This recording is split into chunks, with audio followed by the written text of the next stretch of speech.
Are we ready to go? Yeah. Should be live on Facebook as well. Great. Let's go ahead and get started then. Okay, welcome everyone to our July 26, 2023 meeting of the San Francisco Democratic Party. My name is Honey Mahogany, and I am chair of this body, and I'm calling this meeting to order. Again, welcome back to our regularly scheduled meeting. At this time, we will do a roll call, although I believe our recording secretary, Janice Lee, is running a bit late. I don't see her yet in the chat, so I believe our executive director, Moises Garcia, can do roll call in her stead. We'll do chair. Avalos. Baraka's excused. Barry. Here. Campos. Absent. Chen. Yeah. Dufty. Galata. Here. Ibanez. Member Kim is excused. Member Lacroix, Vice Chair Lacroix. Present. Recording Secretary Lee is absent. Member Loftus. Here by proxy. Vice Chair Lovett. Here. Chair Mahogany. Here. Member Mandelman. Here by proxy. Member Marr is excused. Member Moliga. Member Raju. Here. Member Ronan. Member Thomas is excused. Member Tung. Sorry, I'm here. Thank you. Member Williams. Member Zoe. Here. You. Member Feinstein. Here by proxy. Member Pelosi. Member Mullen. Member Kounalakis. Member Ma. By proxy. Member Cohen. Present by proxy. Member Imran here. Thank you. Member Weiner.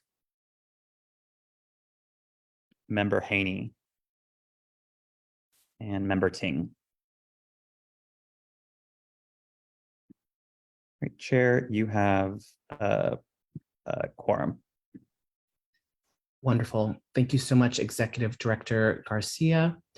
We'll now move on to item number 2, which is approval of the meeting agenda. Colleagues, you should have gotten both the 10-day and 72-hour notice in your email boxes, and they've been duly posted. Are there any amendments or concerns with the agenda as listed? Seeing no hands, is there a motion to approve the agenda? US is getting that back line to step. Can folks please mute themselves? If they're not speaking, we can hear you. Thank you. So moved. Thank you, Vice Chair Lacroix. Is there a second?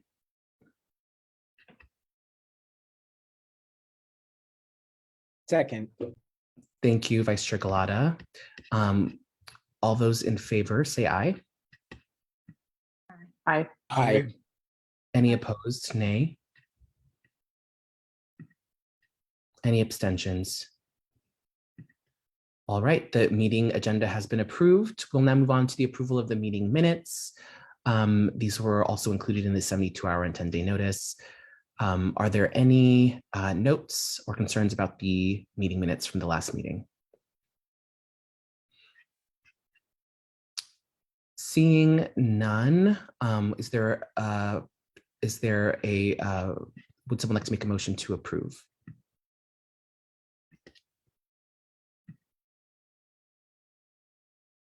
I can't do it myself, unfortunately. So moved. That was Member Dufty, I believe. It's Han. Member Zoe. Oh, Member Zoe. Thank you, Member Zoe. Is there a second? Seconded. Member Tung. Thank you, Member Tung. I think we can do this by acclamation as well. All those in favor say aye. Aye. All those opposed say nay. Any abstentions? Me, Avalos. Avalos. I wasn't here. Okay. Sounds good. Thank you, Member Avalos. Member Avalos abstains, but I believe that the motion passes and the meeting minutes are approved.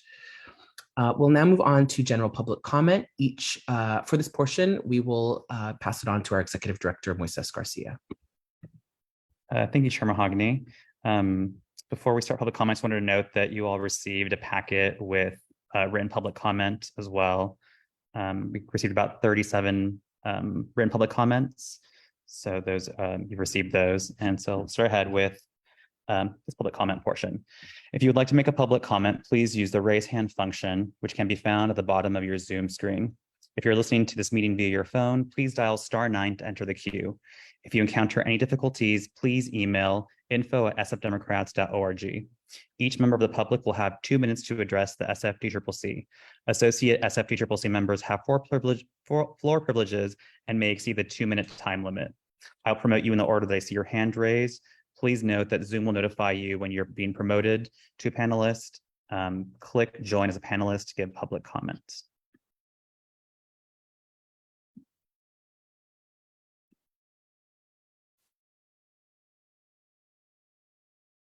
Chair, I see 4 people in the queue. I'll promote Susan Pfeiffer, followed by Christine Pelosi, Jordan Davis, and then Joe Kunzler.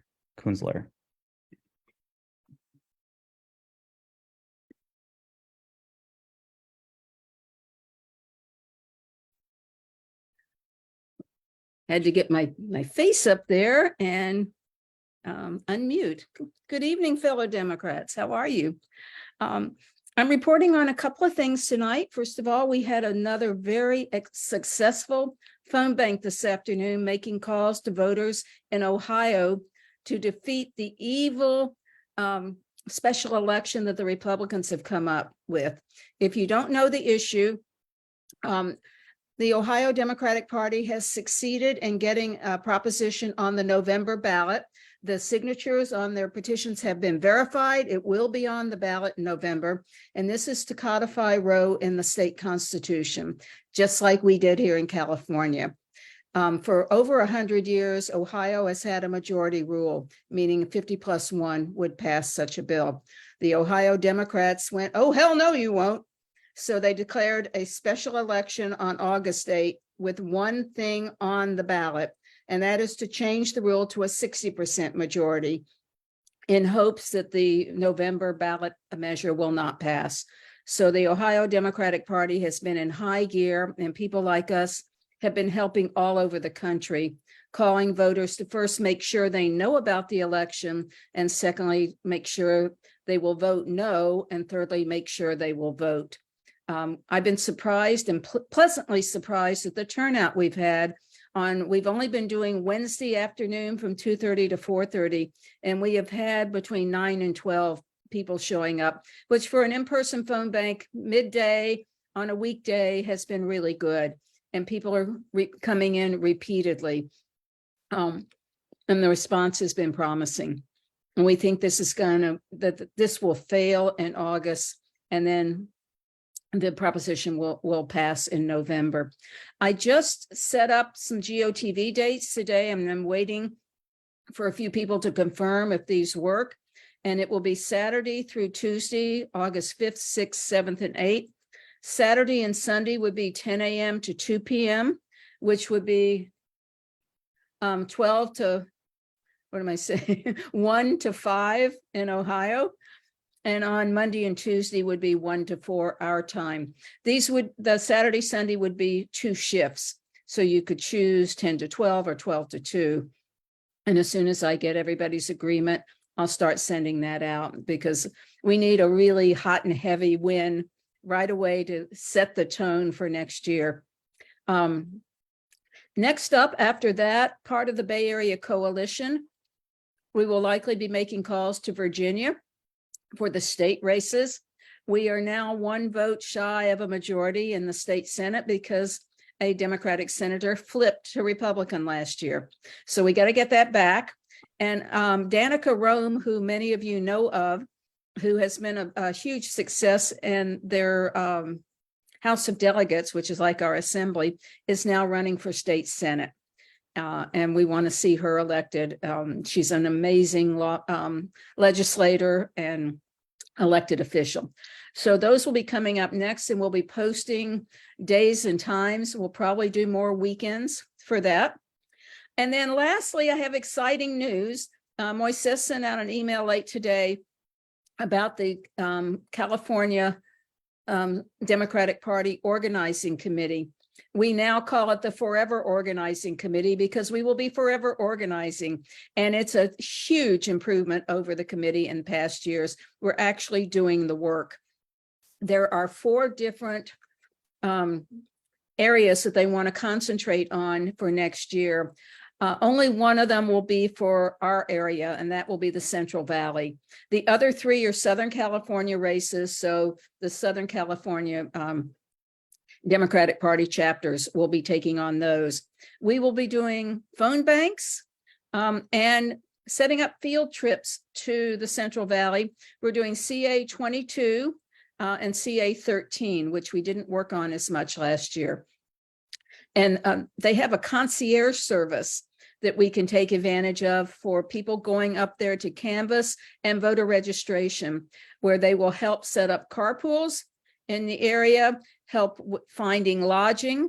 And they are working on a program. They think they will get it done. Some people are donating to do reimbursement. I forgot the word for it, but we're up to $100 a day to help cover gas for people driving up there, lodging, food, etc., for people going on the weekend, or some may want to go during the week and do more. So that's very exciting. And I think there may be some buses from the Bay Area also going up there for those who don't want to drive. They will be doing the closest areas, which are about a 4-hour drive from here, maybe a little less.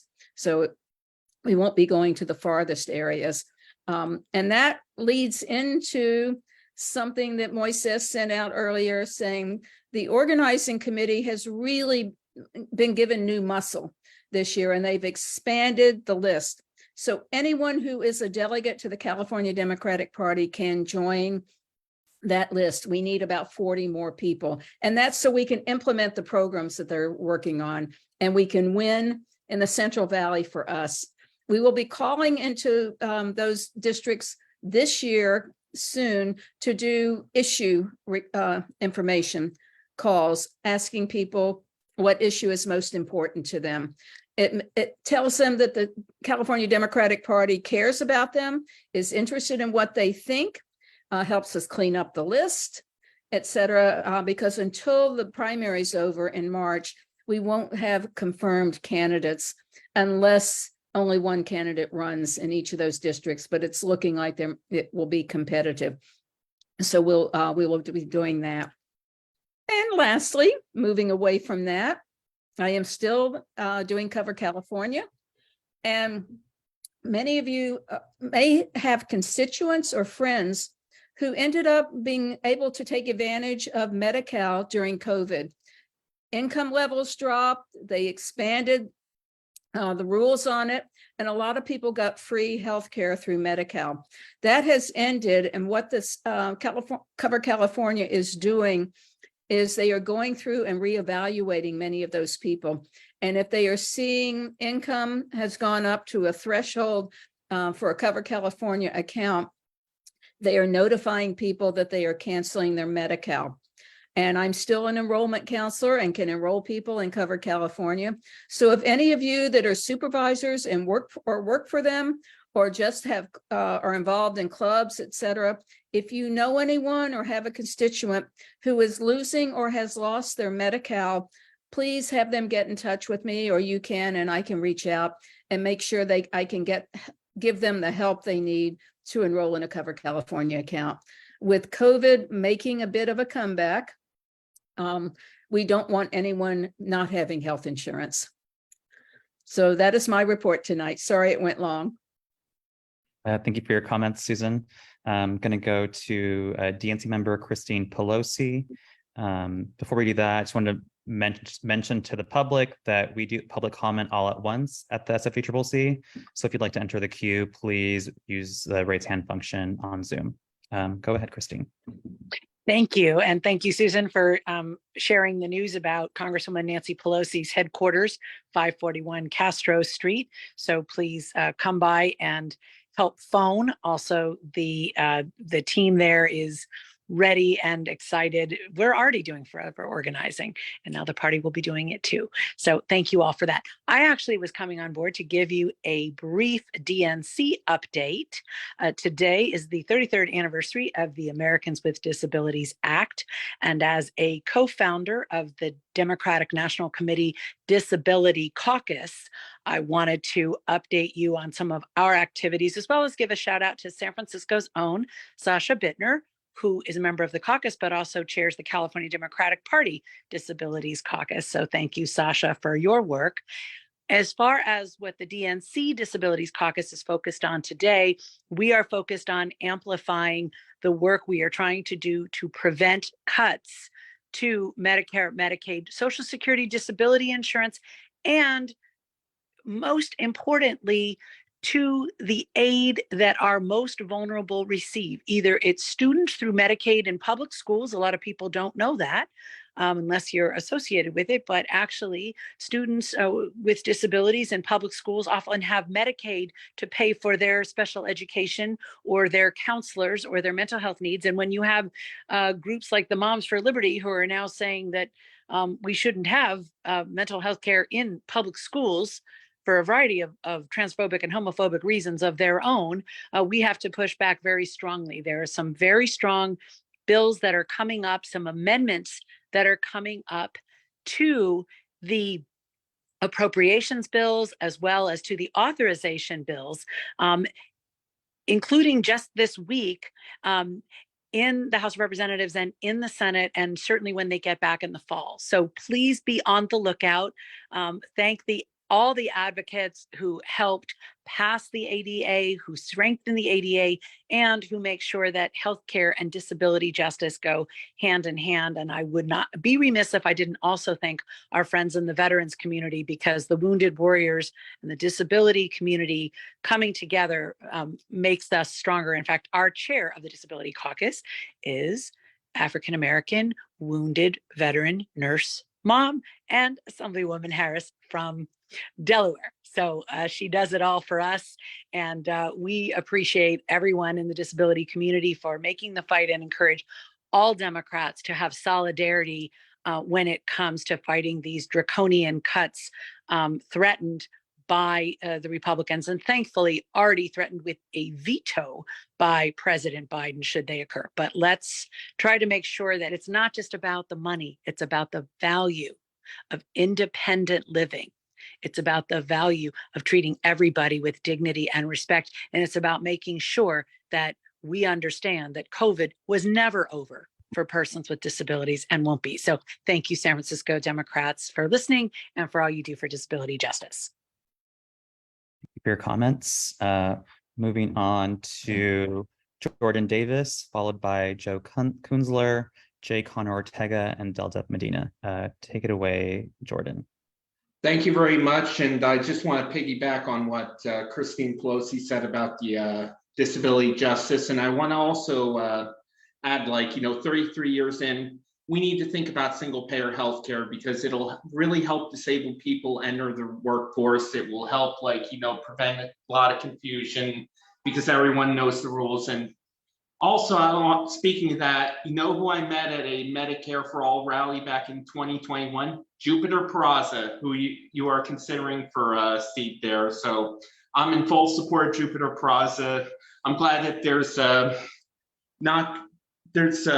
I'm glad that Connie won't be lonely being the only trans person of color on this committee. And but on more substantive, more policy related matters, thank you, Member Berry, for the condemning the police action at the Hill bomb.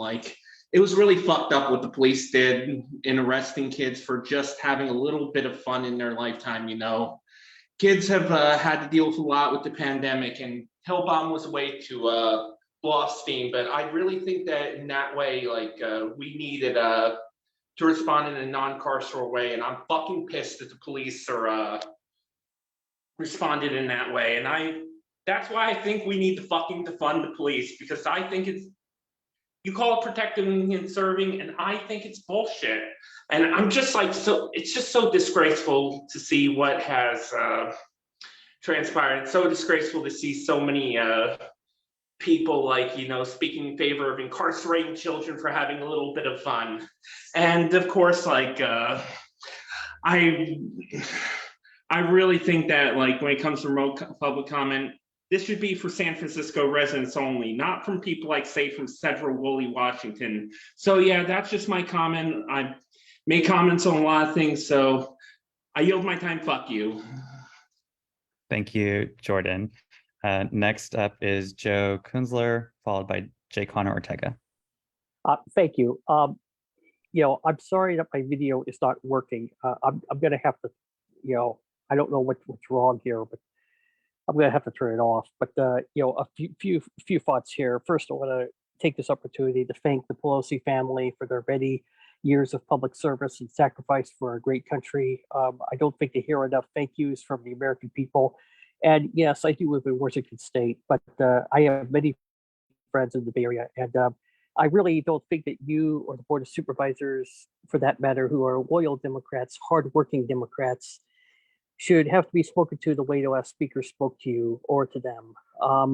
I really don't think that's appropriate. And I think before condemning the police, you should allow them to explain their actions. Try to see if they try to de-escalate before resulting to carceral solutions. That kind of thing. And so I think condemning them, so quickly is not a good idea. You should instead condemn Jordan Davis when they, and I hope I'm using the right pronoun, call into the Board of Supervisors and scream F you at a heroic supervisor in Catherine Stephanie, who has called the NRA terrorist, who has continuously, courageously risked her life and her health to stand up to gun violence.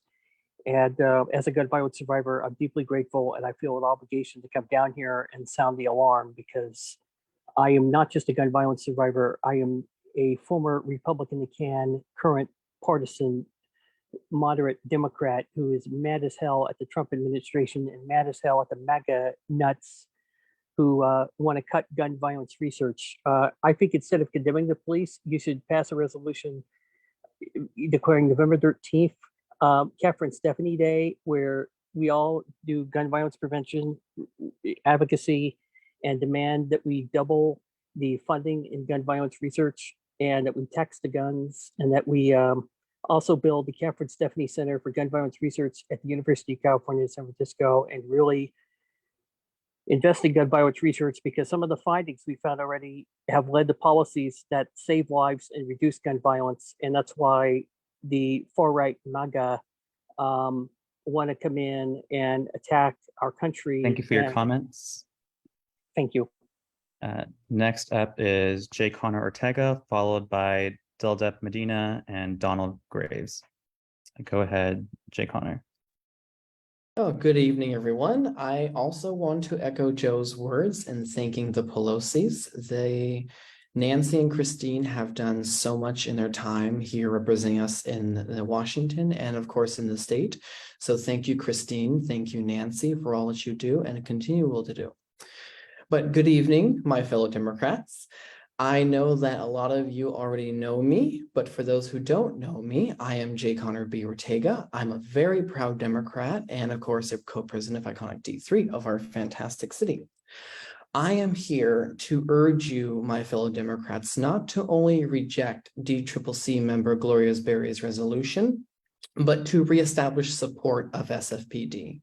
As Democrats, we have the enormous task of showing the country and the voters we will always choose public safety over chaos. Through body cams, we see the evidence that SFPD conducted so much restraint in ensuring no one was either critically injured or even killed, given the fact that most detainees were under the age of 18. After speaking with more than 100 members of the public, there is a huge support for SFPD, and I urge our County Central Committee to stand, like our voters, in support of SFPD as well. Thank you. Thank you for your comments. Next up is Deldep Medina. Good evening. My name is Del Medina. I am co-president of Latinx Democratic Club, and I am standing in solidarity with Member Barry in terms of the resolution to condemn SFPD as one of the organizations that's been critical in terms of this work of supporting families. For us, this is about our children having an opportunity to have safe recreational fun in culturally appropriate ways. Skating culture is a big part of the Latino, Latinx, and Latina culture. We have more than one generation now of folks that have been skateboarding.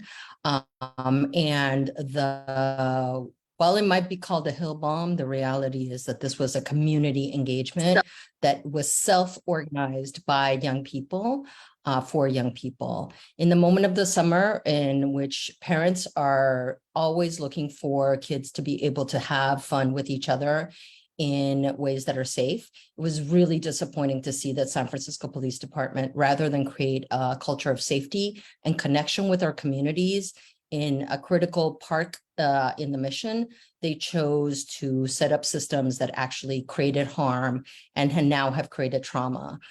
Young people in the city will not have trust in San Francisco as a result of what they saw and experienced themselves. And it's not for nothing that the kids are talking amongst themselves in terms of what does it mean to have access to safety. And so as a result of that, we stand with Member Barry, and we're grateful to her for bringing this resolution up. And we hope that San Francisco Police Department does a better job in terms of engaging and also communicating with our communities in a way that does create safety and does not create trauma. Thank you very much. Thank you for your comments. Next up is Donald Graves, followed by Karina Velasquez, Alex Xavier, and Alan Burdell. Go ahead, Donald. Hello, I hope you can hear me. My name is Donald Graves. I've lived in San Francisco for about 26 years. I'm a Democrat, and I'm very disappointed in the resolution to condemn the police. I am extremely worried about violence in our city. I'm extremely worried about vandalism, graffiti, and I'm extremely worried about the conditions that make our neighborhoods unsafe. San Francisco has a history of being able to hold events, parades, fairs in a very safe way. All you have to do is organize it and get the approval of the city. In this case, that approval wasn't sought. This was an event that in the past has caused people to die, people to get injured. It's been in the past, it's caused vandalism and graffiti, and we've seen that again with this event. The images that I saw were not wholesome events where children were just having fun. I saw people climbing on minibuses, public property, vandalizing them, not allowing the minibuses to go through. I saw traffic being blocked. I saw people not being able to leave their homes who lived on that street. I saw buildings being vandalized. I saw people shooting fireworks and throwing bottles at our police officers. This should be an organized event. There should be approval for it. I think in the future, the organizers should work with the police to create a safe event. Please do not. Next up is Karina Velasquez, followed by Alice Xavier, Alan Burdell, and then Mike Knorr. Go ahead, Karina. Hello, can you hear me? Yes. Awesome. So thank you so much for this opportunity and this space to talk. I'm here to speak on behalf of San Francisco PD. I want to give you my background. I'm an immigrant from Venezuela, and I represent immigrants as an immigration attorney for over a decade now. And many of my clients are undocumented. Many live in that area of the Mission Dolores Park, and I heard that they were really scared for that event. I think that as a city, we need to create a space for young people to, of course, to do this kind of events, but with the proper paperwork.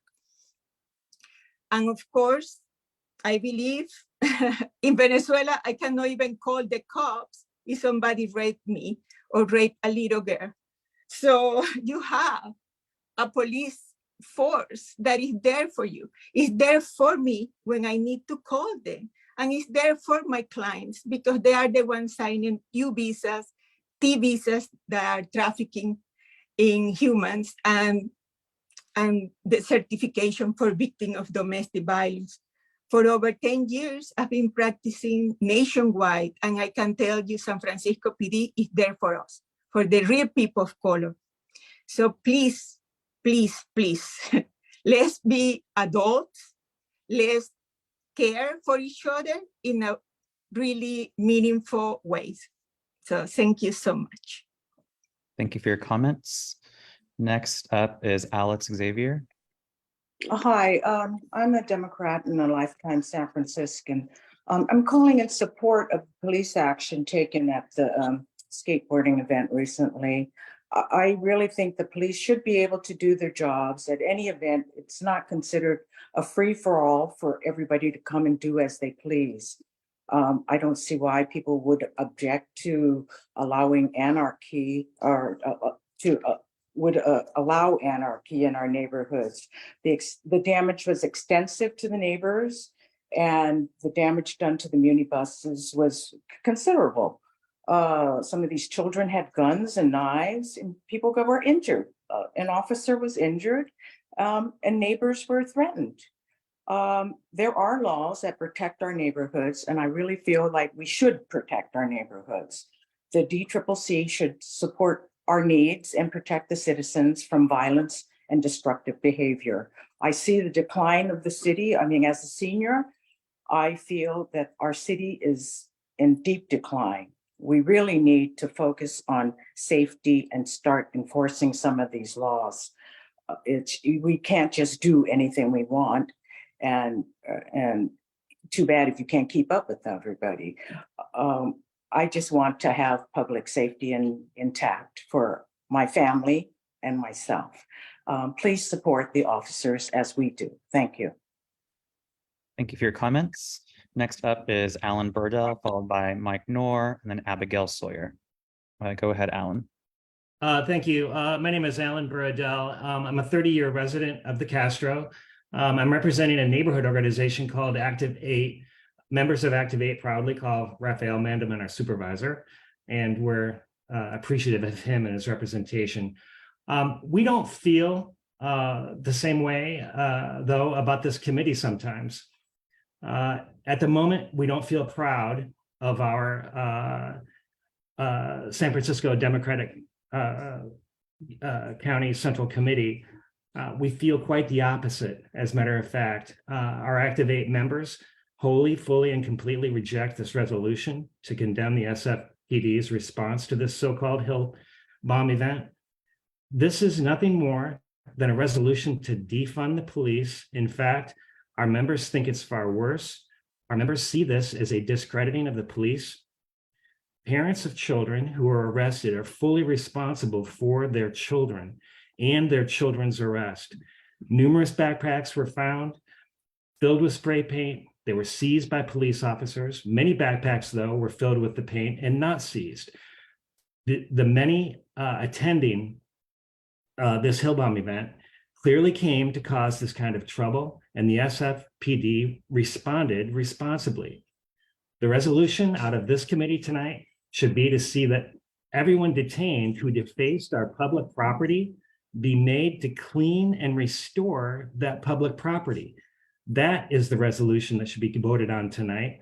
All parents should reflect on these events and take responsibility for their own children instead of shifting this to the SFPD. And that's my comments tonight. Thank you very much. Thank you for your comments. Next up is Mike Knorr and then Abigail Sawyer. Go ahead, Mike. Okay, great.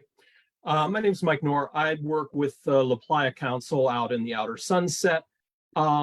Just what I've noticed throughout the city is that a lot of areas, like when people are talking about crimes against Asians and stuff like that, a lot of the businesses out in my neighborhood are getting trashed.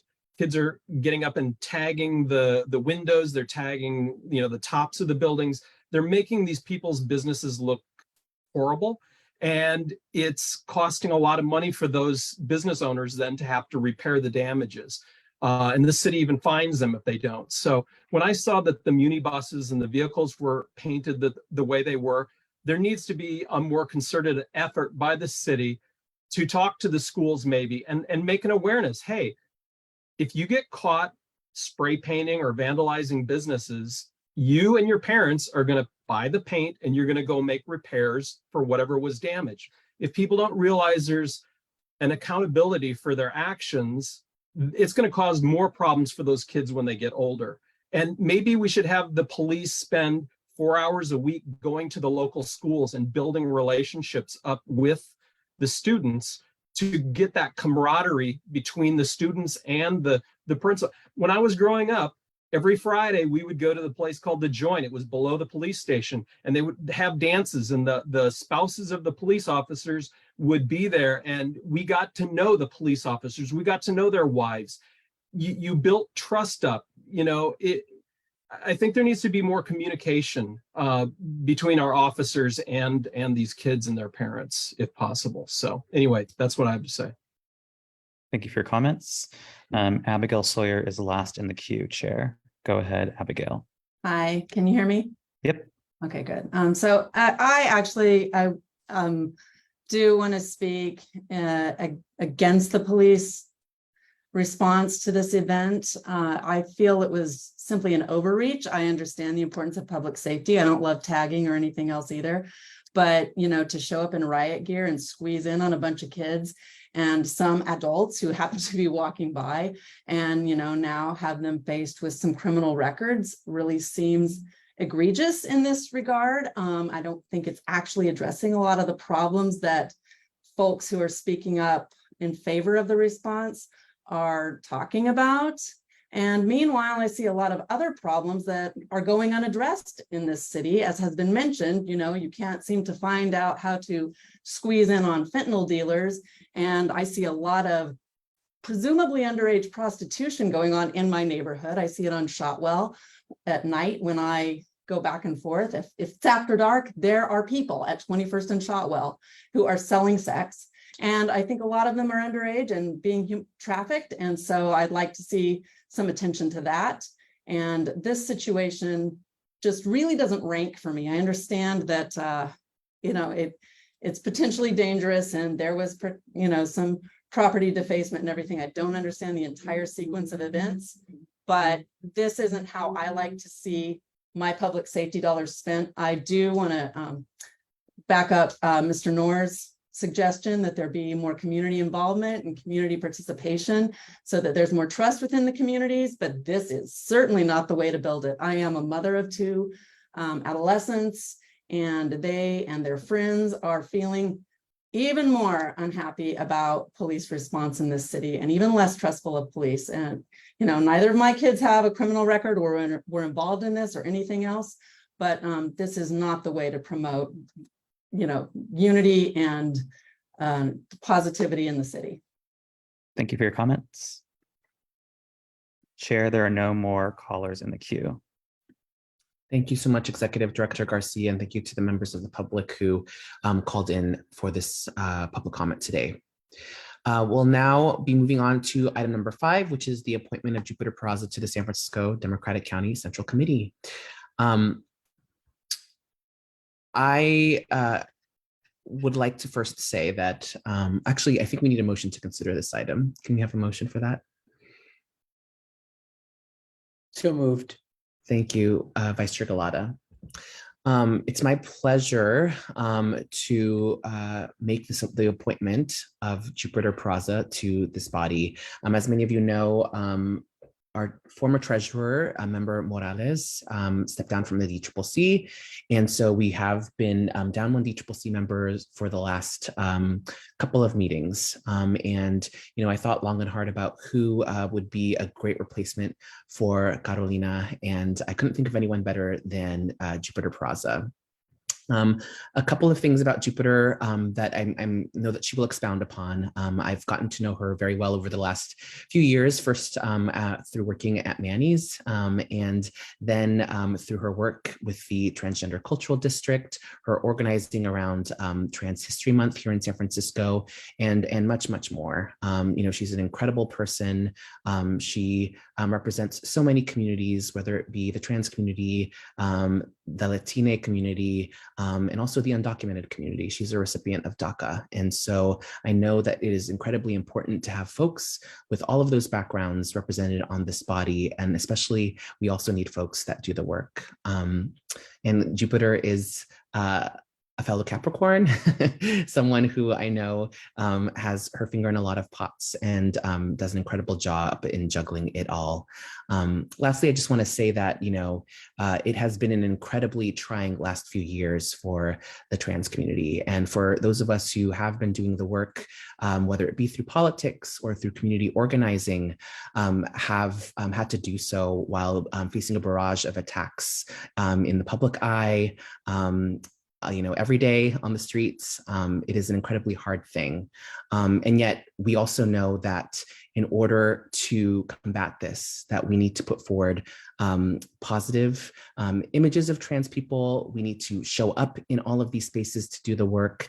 And we also need the support of our allies. And so as a trans person who has been a member of the Democratic Party all my life and who has had the opportunity to serve on this body and also to be the chair of this body, you know, it has been really, really important to me to provide some of that representation. But more important than that is to bring other people along. I always say it's really important to not just you know, take up space, but to also make sure that you're not just leaving the door open behind you, but actively pulling people in and making a seat at the table. And so that's why I have taken this opportunity to appoint Jupiter Peraza to this body. And I'm hoping that all of my members on this body can join me in supporting her as she transitions into this role after she's approved. So with that, I'd like to take this time to turn it over to Jupiter Peraza to speak about her appointment. So thank you again, Ms. Peraza, for being with us today. Thank you so much, honey. I really appreciate the kind words. They really mean a lot. And hello, everybody. Thank you so much for having me and for considering me for this appointment. I am very, very honored and incredibly grateful.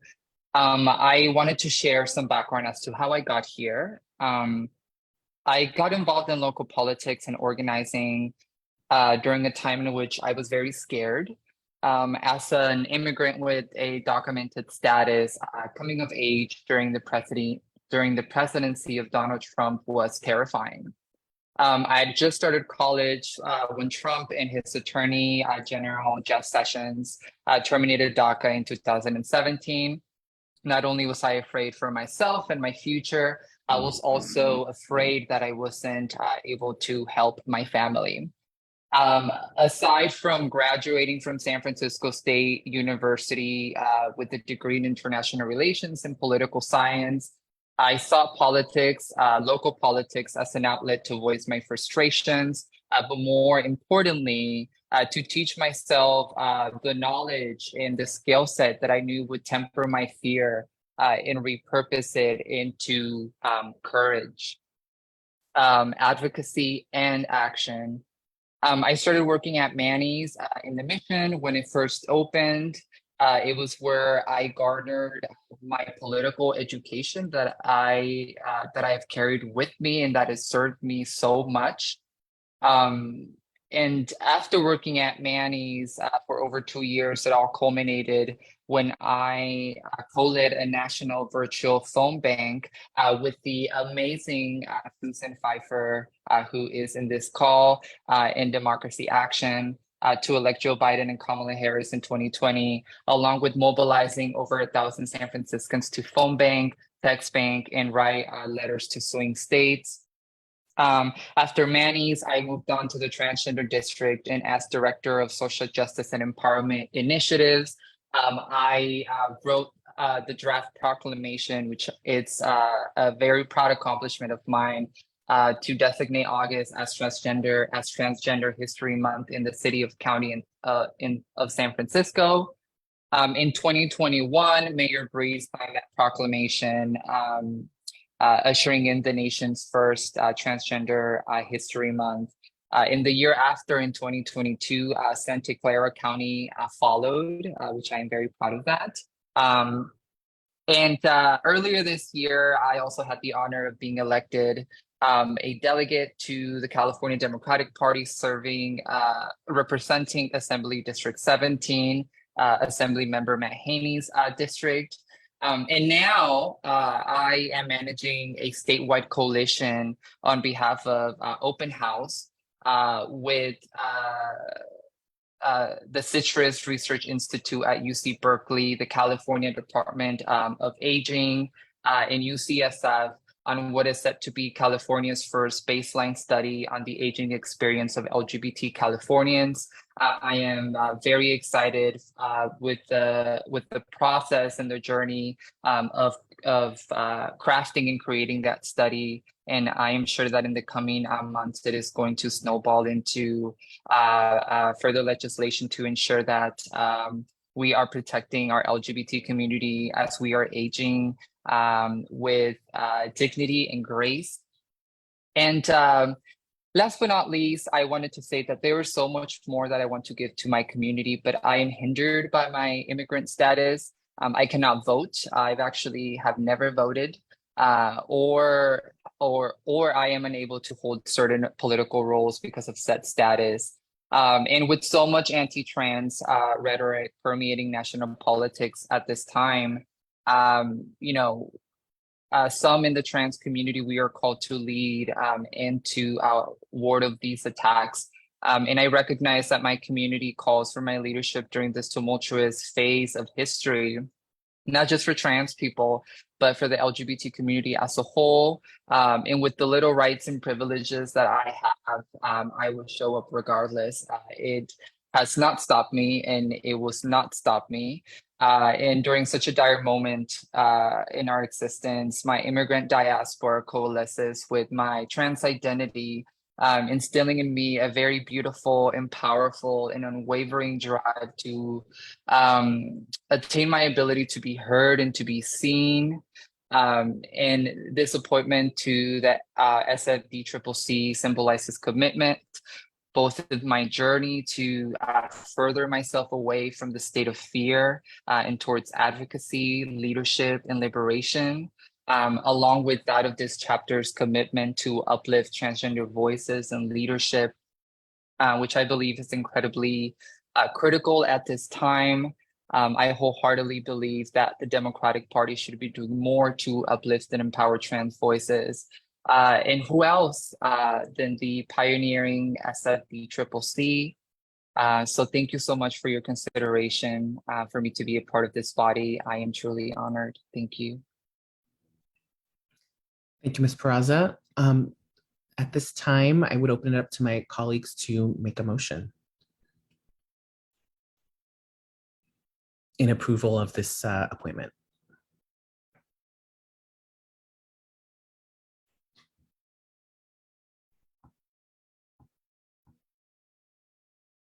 I can't do it myself. So moved. Who is that? Is proxy for Anne Banez. Oh, thank you so much. And is there a second? I think I saw. Thank you. Was that Member Raju? Member Zoe. Member Zoe. Thank you. Sorry, Member Zoe. Appreciate that. All those, I think we can do this by acclamation as well. All those in favor say aye. And Aye.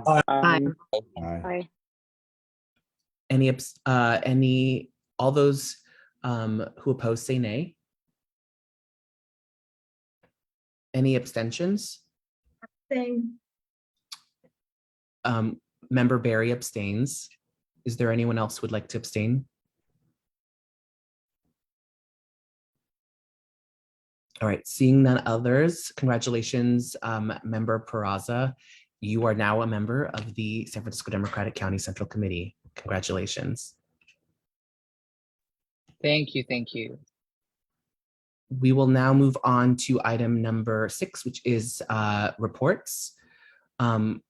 At this time, we will start with the chair's report. So I wanted to provide a quick update on what is going on with the bylaws committee. We did meet this last month. Thank you to those who showed up. And we actually discussed a few different options for how we can further codify, making sure we have anti-harassment language in our code of conduct. So we are taking a look at that. We're looking at other bodies and how they handle it here in San Francisco. And we have a list that we will be considering at our next meeting, which will be happening in October. In addition to that, we are also heavily in the process of putting together our big fundraiser.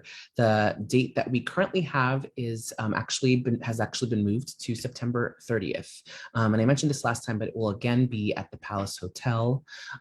We moved it to September 30th for a couple of reasons. Both, number one, because the San Francisco Building Trades was having their event on, I believe, Saturday, September 23rd, and we didn't want to conflict with that. And in addition, we also wanted to make sure that our honorees would be able to make it. And again, 2 of the honorees that we have confirmed for this, and we are working on 1 more, but 2 of the honorees that are confirmed are Speaker Emerita Nancy Pelosi, and of course also California Labor Federation Secretary and Treasurer Lorena Gonzalez. So I know that there were folks who are interested in supporting this work, and we will be starting to meet with the fundraising committee, if not next week, then the following one. But we are well underway in getting things moving. So thank you to our executive director, Moises Garcia, for helping to pull everything together. With that, we'll move on to outreach, and I'll pass it over to our chair of outreach, Vice Chair Lacroix. Hi, good evening, everyone.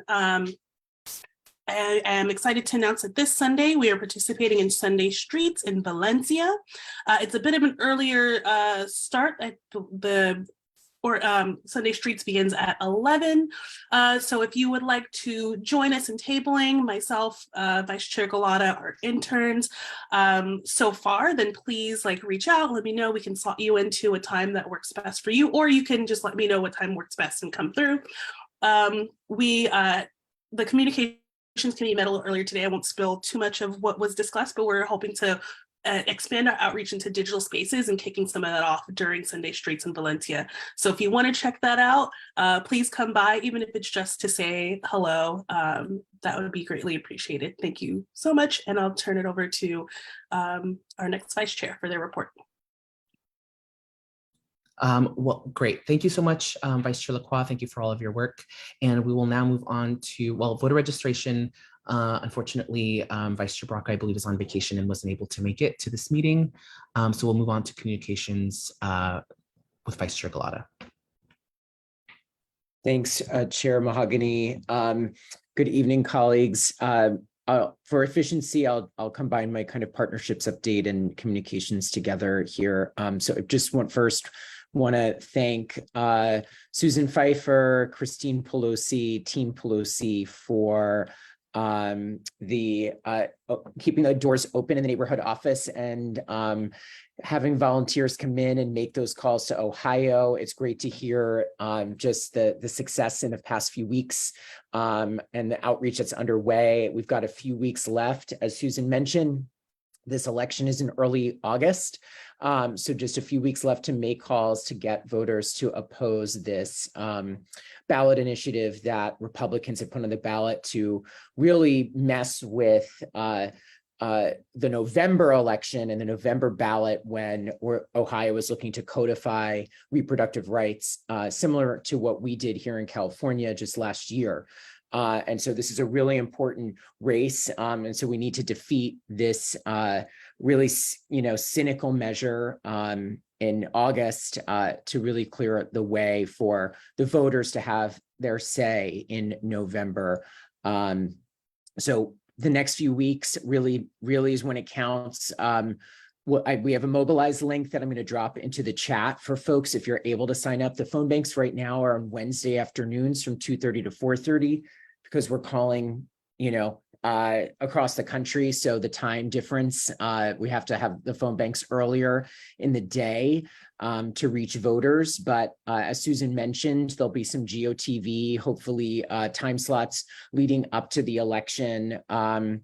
So that we'll be hosting, and we'll let folks know about those opportunities, which will likely be over the weekend. And really just appreciate Susan for holding it down with Roz and Shannon and all of our phone bank captains. Also, I know Moises and our interns as well have been there making calls. So just thank you, everyone, for throwing down for Ohio. On communications, as Vice Chair Lacroix said, we are excited to be, we've been meeting, we've had 2 meetings of the communications committee this month, excited to have our new interns on board to provide support as well for our communications and outreach efforts. And so we're looking at some new ways to promote the work of the party on some of our digital and social media platforms. Our interns are already bringing great ideas, and so look out for some of that content coming your way very soon, just so we can highlight, who we are as a party and what we're doing. Things like Sunday Streets, voter registration, phone banking into Ohio and into other critical districts. So we're really excited to leverage their creativity and talents while they're with us to do some new creative content creation for us. So also we'll be reaching out to members about your engagement in some of that creative content. So more to come on that. But otherwise that concludes my report. Thank you. Thank you, Vice Chair Galata. We'll now move on to Treasurer report. Anything to report, Treasurer Zoe? Hi, everyone. Sorry, I'm off camera. I'm still at work, but I'll keep it brief. We're working with our accountants to file our 2022 taxes. Right now, cash on hand, we're at 13.7K. As of the 30th of June, and our account balances have been growing this month as we're raising funds for the gala in September. So please, I know information has been put out publicly for that, so please obviously get folks to buy tickets and our accounts will go up. And additionally, finally, want to also thank Speaker Emerita Pelosi for her continued support of our intern and fellows program and sponsoring that. It's been a huge help every year. So just wanted to thank the speaker. That's it. Thank you so much, members. I appreciate your report. We'll now move on to, Member Thomas is excused, so we will reserve his update for another time, and Member Galata also provided partnership. So we'll move on to our report from our Executive Director, Moises Garcia. Chair, you skipped Vice Chair Lovett. Oh, I'm so sorry. Thank you so much. We will move on to issues and resolutions. Thank you. Thanks, Chair Mahogany. It's always nice to shake it up a bit. I want to dial out for this month's report, really pointing out to the 2 Supreme Court decisions that happened days after our June monthly meeting. And these are shocking and really kind of point to how the Supreme Court is cherry picking the principles around equality and protection against discrimination. I mean, these are themes that really keep showing up in our resolutions. And in these cases, of course, they have national import. So why is it cherry picking? On June 29th, the decision the Supreme Court made 6-3 to essentially end affirmative action by striking down in cases involving 2 universities, their affirmative action programs, they were saying that, oh, well, it violates the Constitution's Equal Protection Clause. And so you have, this whole sort of group of students who supposedly don't have equal protections, and there's no merit, they're discriminated against, when in fact there's a whole history around the inequities that we are trying to right through the policies that we create, so that we have a more sort of balanced and diverse society, and that we sustain that. And the very groups, the Asian American students in one case, who were sort of used as the plaintiffs, don't sort of reflect the broader history around how our communities, our immigrant communities, have come to this country and benefited from the civil rights movement, from all the laws that have, tried to protect many, many groups that have experienced discrimination under all sorts of guises in the past. So, going forward, we're living with this law, and yet we still have the opportunity to try to defend what's fair and right. And if you go to our Facebook posts, you can find the statement that the San Francisco Democratic Party put out with regard to this, both, just really recognizing the systemic inequities that have existed in so many areas, not just education, but healthcare, employment, housing, and also providing some context around who advanced this court to the Supreme case, and that was a Republican named Edward Blum, who also managed to just weaken and water down the Voting Rights Act back in 2013. So what we are calling on in this statement is that the president and his administration, but really, anyone in position of power who can ensure that we have fairness and access to higher education, because fairness is really about, creating a broad and equal playing field, which isn't just founded on the notion that, merit is what is at play when you put together a class of students at a university or a selective high school. We have created societies that have always sort of favored one class over another, through all different metrics. So, where do we actually be more judicious in how we decide that we need greater diversity in order to, provide opportunities, education opportunities, and further opportunities going to the future.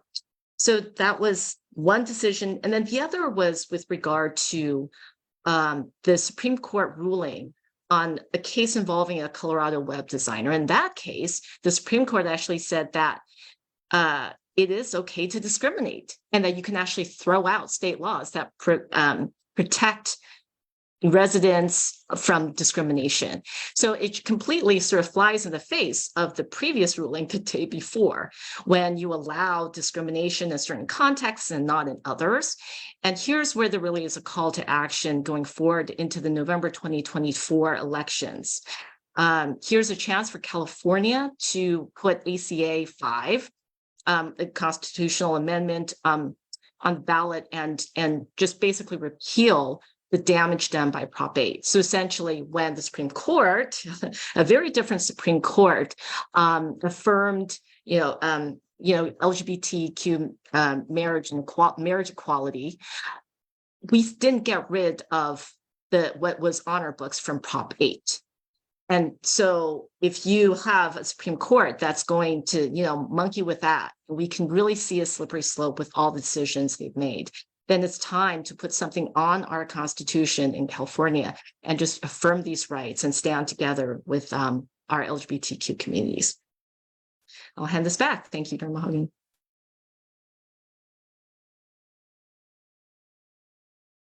You're on mute, Chair. Thank you again, Vice Chair Lovett. And again, apologies for skipping over you earlier. But we'll now move on to Executive Director Garcia's report. Thanks, Chair Mahogany. Just wanted to reiterate something that Susan Pfeiffer said earlier, that the CADEM Organizing Committee applications remain open until Tuesday, August 1st at 5 p.m. So there's still 40 spots remaining on that committee. So if folks are interested, please apply and feel free to reach out to myself or Susan Pfeiffer for more information about that specific committee. Also just wanted to mention that the CADEM e-board is in Visalia in a few weeks, and registration for that closes on Wednesday, August 2nd at 5 p.m. So please be sure to register before the deadline. I also wanted to mention that the SF Democratic Party is currently engaged in California's Community Economic Resilience Fund, SF sub-regional table. We're working to address environmental and social and economic issues. We'll be involved in community outreach, developing proposals for programs and projects with SURF funding, which is managed by the governor's office. And then lastly, just wanted to mention that our applications for our fall cohort of interns and fellows is being extended to Friday, August 26th. And so if you have folks that are interested in becoming involved in SF Democratic politics, please forward out that application. That concludes my report, Chair. Awesome.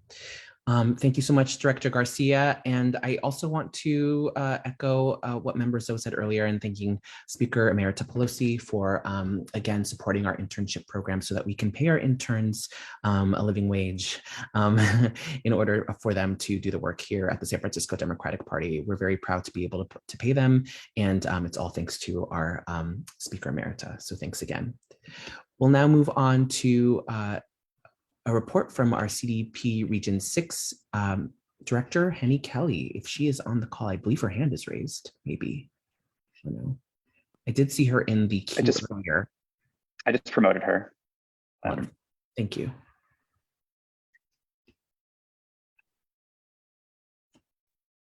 Okay, well, thank you very much. I am really wanting to apologize for not having been on a few meetings, but I basically was in the hospital for 18 days. And then for 2 weeks, I was recuperating at home.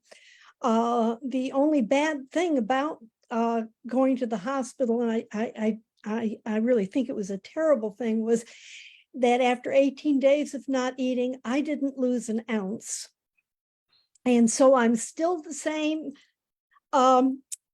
Henny Kelly, and I'm doing real well. I want to tell you that I hope that all of you are going to Visalia, but if you're not, you should get a proxy.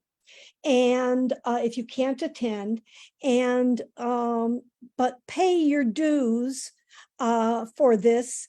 It's only what is it, $50, or so that the proxy doesn't have to pay for that.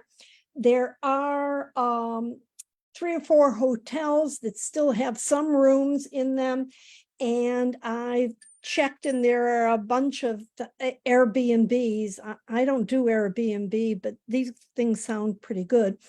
And then remember that if you are at the executive board, that Sunday, the last day, is extremely important. It only goes until 12 p.m. or 12 noon. It's from 10 a.m. to 12 noon, but that is the time when you vote. And if you are a delegate, that is important for you to do. And I would hope you would remember that. I do know that our district at conventions and at executive boards have a real high number of people staying, because if you don't, I get you after the convention or e-board. What I would also like to say is that there is something that is extremely important happening in our state and all the other states.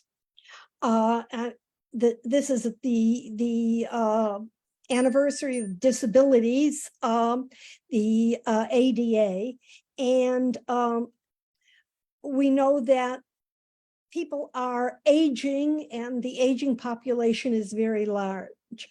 What has happened in most states and in this state too, is that if you have signed to be a voter, and then you send in a mail ballot and sign, sometimes your signature has changed. You may have Parkinson's, you may have broken something in your hand, you may just be getting older and have a little shake. And they, in many instances, your vote will not be counted. And we have seen this happen, especially in the Central Valley here with older people there. And so we are going to try and work through the Secretary of State, and the DCC is going to try and change this. So that's going to be something that will come up. And I hope that the San Francisco Democratic County Central Committee will help us work on that too. And that's my report. Thank you so much, Director Kelly. We appreciate you being here, and I'm glad to hear that you're doing better. We'll see you in Visalia. You got it. All right, we will now move on to item number 8, which is, item number 7, which is a resolution condemning police action. This has been brought forward by Member Berry. Do we have a motion to consider this item? So moved. Member Avalos, is there a second?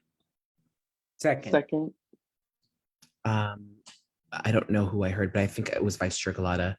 Member Berry, you may now speak on this item. Thank you, Chair Mahogany.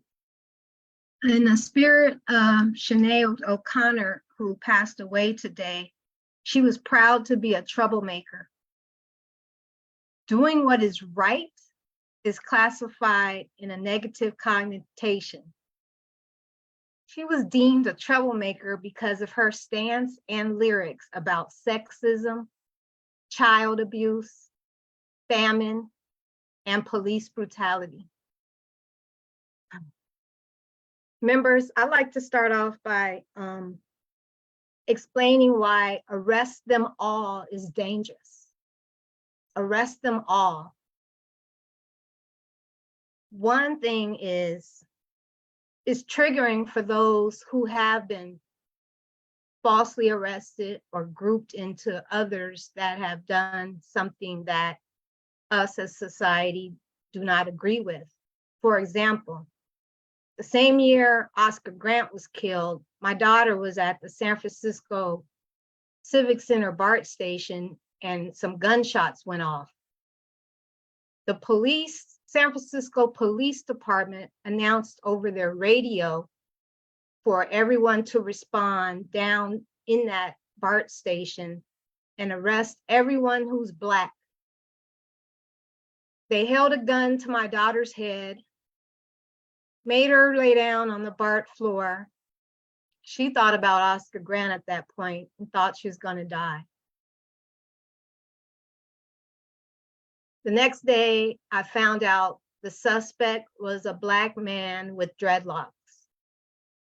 Anyone that's seen my daughter knows she looks a lot like me and not the description of the suspect.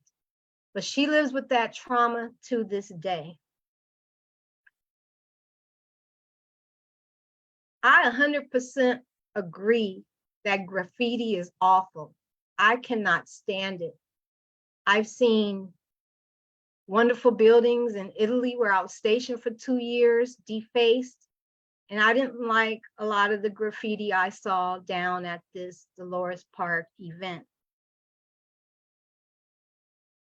But do we arrest them all because of a few? Does that really make people feel better? Graffiti seemed to be the focus of so much public comment, including at the police commission meetings I've been attending for the last 2 weeks. The graffiti, the graffiti, the graffiti. However, over 100 people were arrested, and the majority of them were not participating in defacing of property. There was a lady at the police commission meeting who, I don't want to describe her in a negative way, but she didn't speak. She didn't get up and make public comment. She just came because of the pain she had when her son, actually in another county, was falsely accused because of a group of teenagers that did some things. And he was not part of it, but he was in that area. And what we need to do is feel that pain of the parents, the pain of the youth that were present, that did not know that that night they would be arrested. Again, I attended these last two police commission meetings, and the chief of police shared video footage of the body camera that were worn by the police officers. I myself, 13 years veteran in the military with a background where I was trained in a special force due to the bombing of our USO in Italy. And also in my experience, 8 years in law enforcement, including riots, I look at things through a different lens. I look at strategy. I look at what a common person would think, also what a person from law enforcement would think. What I saw was a couple blocks that the public was told was the event was used in these videos, about 2 blocks. I saw the footage of the officer who made the announcement that this was an unlawful assembly, but I noticed that the majority of people were nowhere near that officer making those announcements. It looked like he was making the announcement to his fellow officers. Then I watched an independent journalist today's footage that showed much more context of the scene, the areas, all the places that folks were, people running from the police, people trapped in different areas. And it was much more of a bigger scene than what the body camera footage showed. It also reinforced my feelings that there was no way everyone there clearly heard that police officer's announcements. And then I also heard one announcement of a way for those who did not want to participate to leave. It was very unclear. If I was there, I wouldn't have not known where to go. Also, I don't know of that where to leave announcement, how many times it was made, and who heard it. The youth that were there that came to the police commission meetings did not hear any of those announcements and felt they didn't know which way to go and felt trapped. They went to one end of a block and there was riot gear police there, and then they would go to the other end and they were riot police there, and they felt scared and just stayed where they were, and then eventually got arrested. There was one mom who had that phone tracker on her child and had the specific time her child arrived. Her child arrived on the scene at 8:25 p.m. and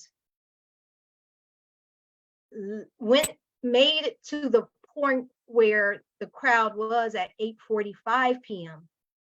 The mass arrest decision was made at 8:55 p.m. So that particular child who was arrested did not get that hour-long announcement of this is an unlawful assembly, if they got that announcement at all. And I wonder how many of those youth were in the same predicament when I saw they were in and out of the 2-block area. I also wanted to point out, which is pointed out by several members of the public, the dishonesty of our police chief at the police commission meeting. He stated everyone was Mirandized. We couldn't find one youth where that was true. Also, one parent came with their son's paperwork, which is commonly called a booking sheet, and it had the rights stapled to that. So you don't give someone their rights after the fact, you give them their rights before, especially youth. Another mistruth was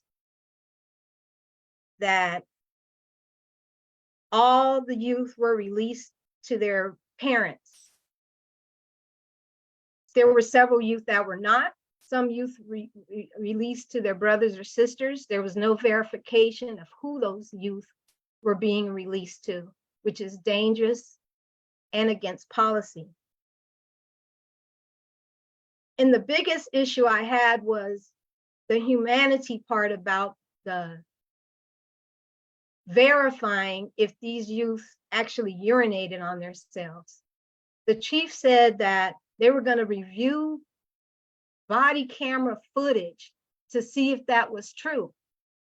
And it made me real concerned that if this footage was crotch watching, how would you even know someone urinated on themselves? And why would someone even lie about that? There were so many youth that were embarrassed and harmed by having to do that. One of the police commissioners said, oh, well, these arrests will just be on a San Francisco record. And me being in positions that have had several background checks, all they do is they ask you for your addresses, and then they go into that city and they look up your record there. So it's not just kept within the city of San Francisco.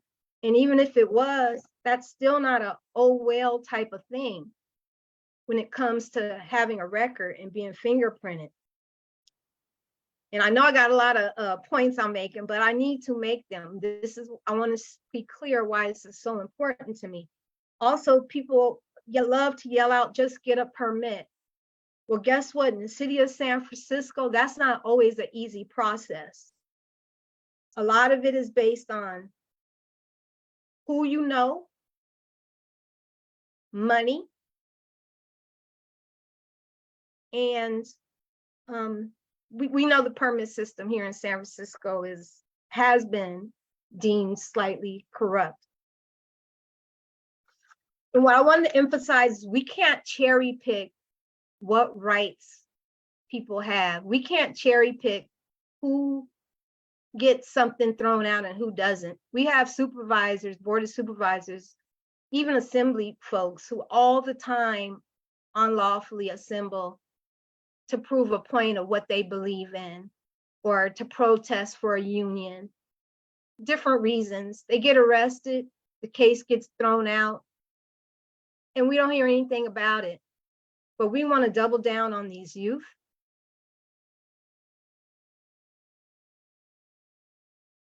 I'm not done.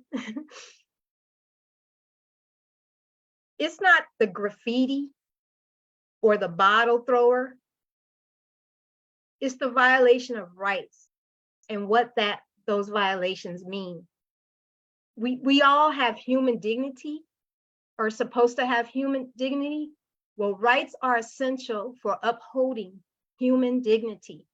They recognize and affirm the inherent worth and value of every individual, regardless of their background, identity, or status. By protecting rights, society ensures that all individuals are treated with respect and have the opportunity to live a life of dignity and self-worth. Equality and non-discrimination means protecting rights helps to foster a more equitable and just society. When everyone's rights are upheld, discrimination and unfair treatment based on factors such as race, gender, religion, or social status can be minimized, if not eliminated. The protection of rights is linked to socioeconomic development. When people have access to education, healthcare, and economic opportunities, they can contribute more effectively to the development of their communities and countries. Yesterday, Speaker Pelosi's office called about this resolution, and I'm going to bring on Gary McCoy if he would like to speak, but from our discussion, I would like to amend this resolution to read, in place of, oh gosh, the discipline, the police misconduct, rather, that all police misconduct to be disciplined versus prosecuted, said prosecuted. We can't prosecute them for this. We can't even prosecute one for murder, but that they all be disciplined, including the scene commander, whom should be removed from making on the scene decisions ever again. And then down where it says all charges dropped, I would like to change that to read all charges dropped for all 135 arrested that night. And if anyone was identified as a person that defaced property with graffiti, they are ordered to clean it. So I don't know if that's my motion or if we need to discuss that, but I would like for Gary McCoy, proxy for Speaker Pelosi, to see if that's what you had in mind, or if you emailed me something different. No, I just to clarify, I don't think we discussed the First Amendment that you're proposing at all, but I do appreciate you making the changes for the folks that had done graffiti. Okay, I remember we were talking about the discipline of officers, accountability rather. Yes. We had discussed rather than using the word condemn, calling for more accountability from the police officers. Absolutely. May I just ask, are there amendments that Mr. McCoy that you're bringing forward? Or Member Berry, are you asking Mr. McCoy to bring forward those amendments, or what is the question? I would defer to Member Berry on this. Yeah, I'm asking that during this introduction that my amendments be accepted before we vote on this resolution. And also I would like to add that I spoke with Supervisor Mandelman's office, and I don't know if they are still here. Yeah, I see Matt here, if they would like to discuss any more on this matter. And I also attempted to contact the mayor's office. There was no answer and their mailbox was full. Thank you, Member Berry. So I just again want to clarify, did you want Mr. McCoy to comment on the amendments that he brought to you, or were you asking him to comment on the amendments that you just introduced? Well, he spoke on the accountability, and my amendment is speaking on accountability. He's saying that's not what he had in mind. If he did have any friendly amendments in mind, I would love to hear them. Okay, all right. So I part of our discussion, yes, it was about demanding for police accountability rather than condemning the action that happened. Demanding a call to action from the chief of police to provide us with an update answering the following questions regarding reforms and accountability related to the Dolores Park Hill bomb incident, specifically focused on the innocent attendants who were arrested and had interactions with law enforcement, misconduct or inappropriate behaviors from the department and officers present on that day in terms of the accountability piece, and concrete plans to ensure that this doesn't happen again. I know that's a lot of language. It's only a one-page resolution, but that's pretty much what we had discussed last night. So I do appreciate the two items you just spoke on, Member Berry. So Member Berry, are you would you like to make that adoption of those amendments? And I'm sorry, I'm also seeing a member Avalos' hand raised. But Member Barry, would you mind answering that first? Yeah, and just so you know, my Wi-Fi is having problems. Can you hear me? Yes, we can hear you. Okay, I can't hear you clearly. I think I feel a sentiment that the issue is the word condemn. I don't have a problem with holding accountable versus the word condemned and the rest of Speaker Pelosi's proxies amendment. Okay, so there is a motion to include Mr. McCoy and Mr. McCoy's amendments to the resolution. So we're going to hold on that, and then we're going to go to Member Avalos. This is kind of hard to actually weigh in on. I actually feel that the language of condemning is okay. And I say that because we're not condemning the police, we're condemning this police action that happened that day. And that to me is not the same. I feel like if you're defending the cops because you don't like someone condemning their behavior, you prefer to support the cops and scapegoat youth. And I'm fine with the word condemn the action because that's what really this is about. But having said this, like I do believe that even though the police, I see that they were in the wrong, I believe they have their due process rights to be held accountable under, with evidence, and that there's an investigation that's prosecuted, there's a summation of what happened. That to me is important to do as part of not just condemning the action, but saying that that's how we hold someone accountable. But I don't think we can dictate what those things can be because they still need their due process to be able to do that. I think that could be the outcome we could seek, that there are these specific things that are talked about in these amendments.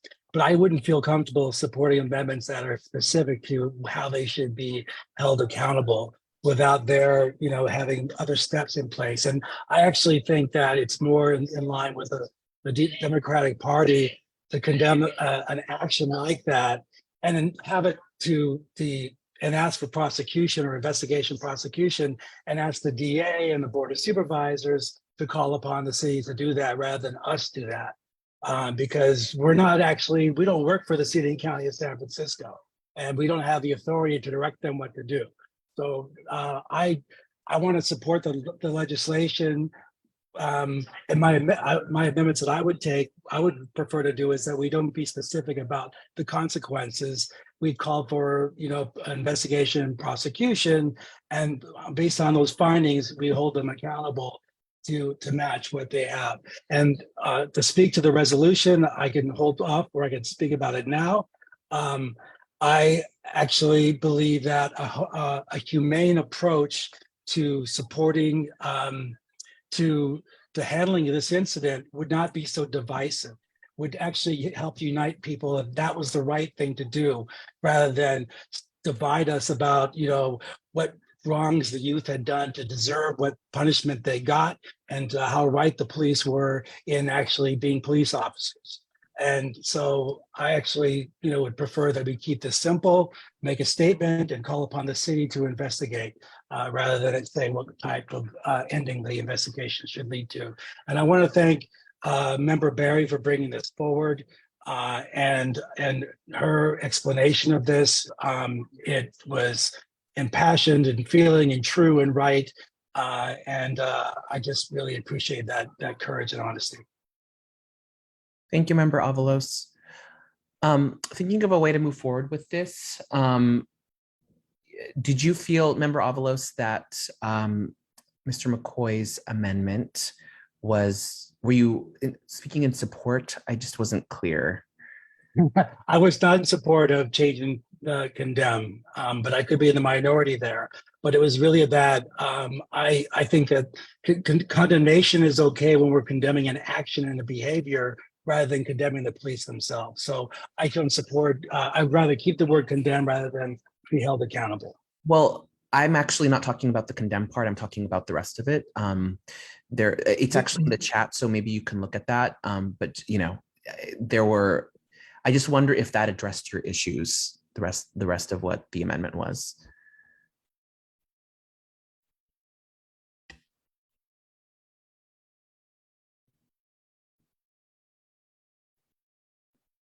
Sorry about that.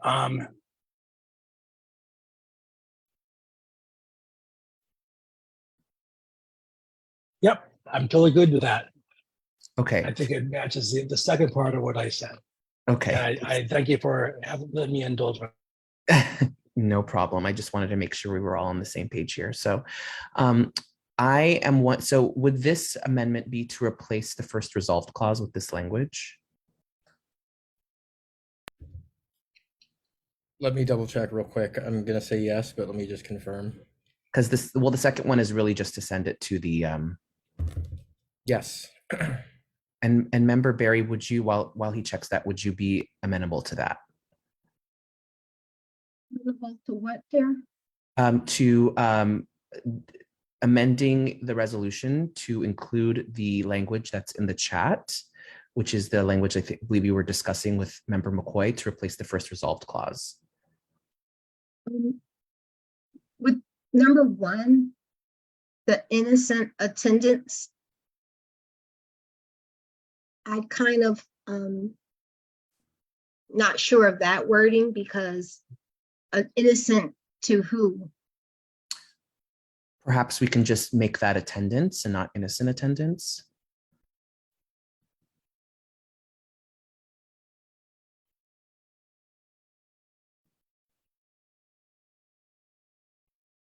Well, now that I reread it, I think it is. Sorry, this is a lot. I think it's fine. I think it's fine because of the paragraph before. Okay, I agree that I'm glad that we could have a little bit of consensus here, and I do see that Member Vice Chair Lee's hand is raised, and I'll get to you in 1 second. But I just wanted to make sure that we, at least Member Barry, Member Avalos, and Member McCoy, who've participated in this discussion already, are on the same page that this amendment would replace the first resolved clause, and that would solve some of the issues that were raised. And Member Barry is amenable to that. So I think we've reached that, and we'll go to Vice Chair Levitt. Right. So if this proposed amendment replaces the first resolved, I appreciate seeing this breakdown in terms of really focusing on what was done to the attendees, and also accountability for police actions, and the concrete plans. I think that's really important since it's a yearly occurrence. I wonder about the second point, and my question to Member Barry is, do you feel that is strong enough to replace what was originally in your resolution? Because in your resolve, you call for police misconduct to be prosecuted. Sorry, Vice Chair. Commanding officer of the scene to be disciplined. Yep. Sorry, Vice Chair Levitt, but Member Barry also clarified that we can't, that wouldn't be an appropriate action. Am I wrong, Member Barry? She clarified earlier in her statement that she needed to change that. From prosecuted to disciplined. Okay, fair enough, because it's it sounds like it's an internal departmental issue as opposed to prosecution involving another body. Okay. Okay. So I think the motion is basically, so there is a motion on the table, and Member Barry has accepted it, to remove that first resolved clause. Can we remove that and put the amended one in? And so that would be, I guess, the resolution. Point of order. Yes. I actually, do we vote on the amendment in its entirety? We haven't voted on anything yet. Okay. But yes, we can vote to amend and then to approve as amended. Okay, because I have an amendment I'd like to make on top of the amendment, at least to see where folks are with it. the language about condemning the police action is important to me. And it could lead to the rest of the resolve clause that Gary has given us as an amendment. And that to me is consistent with, I think, our sense of outrage about what happened. And yet it calls for an effort to find out what happened and to provide discipline if needed.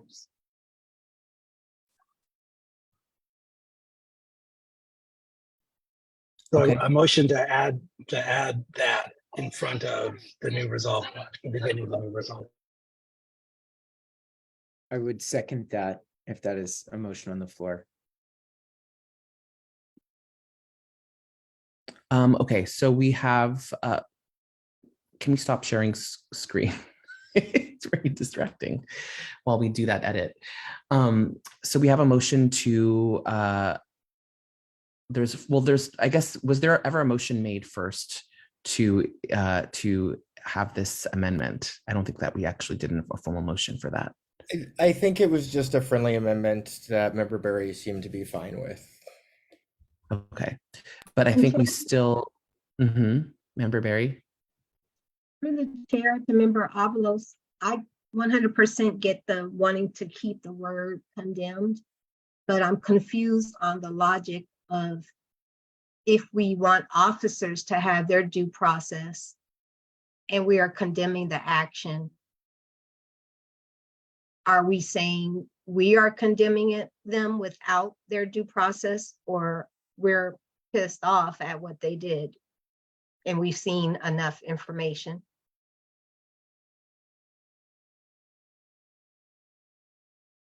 You're on mute.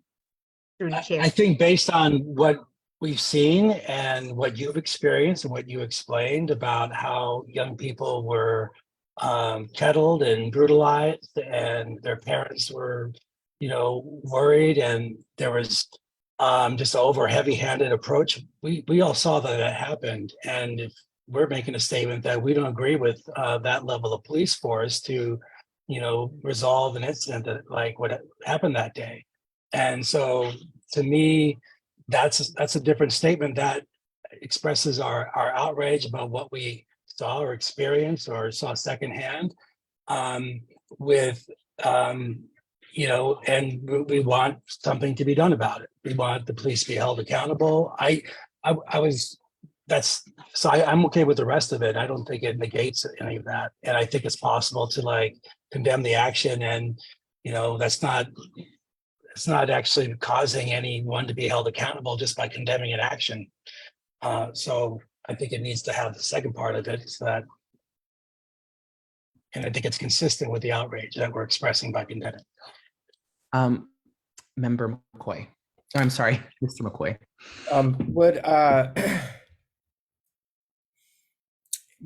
Given there seems to be support from folks that have spoke, at least at this point, to support the amendments in terms of the resolve clause, because of those changes, would we be able to change the title of this to the title that I recommended? Resolution demanding police accountability for Dolores Hillbaum response, and then keep the language in terms of condemning the action in the clauses. Yes, that is possible. Member Berry, are you friendly to that amendment, or are you okay with that amendment? I feel Member Avalos' sentiment. I really do. I would like to, what was amended to versus condemn police action? Did he give a suggestion? Hold accountable, basically, would be the language. Yes. Okay, so she is friendly to that amendment, or that's not the right word. She accepts that amendment. Thank you. Okay, with that, unless there's further discussion, we have a couple different proposals on the table, but there hasn't really been a cohesive way in which it's been put forward. So I think that we have two paths here. Is one, if there needs to be further discussion, that we table, meet, and then bring it back at the next meeting, or that someone makes a motion that is inclusive of the feedback that Member Barry accepts. Member Barry, I see your hand is raised. Yes, through the chair, I see our public defender is here. And I would like to ask, as far as these charges being dropped, because I see that is not included in the amendment, I would like to ask if that would be the job of the district attorney, or would the police have to do that? Sure. May I be heard? Oh, yes. Please, Member Raju. And I apologize for my connectivity issues. Yeah, that would have to be a decision by the district attorney to not file those charges. So thank you for the clarification. Thank you, sir. Well, I would like to amend the amendment to include that the district attorney, we call for the district attorney to drop all charges for all 135 arrested that night, if anyone was identified as a person that defaced property with graffiti, they are ordered to clean it.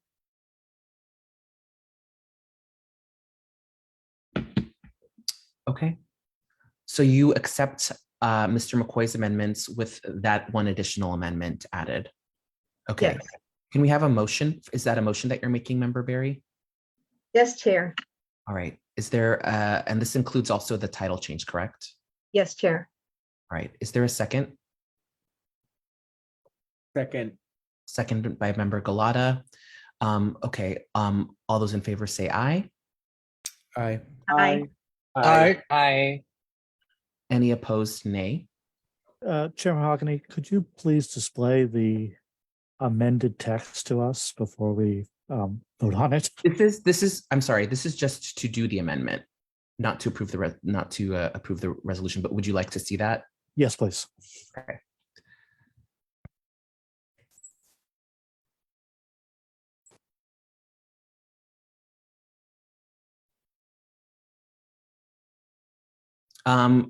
Yes, thank you.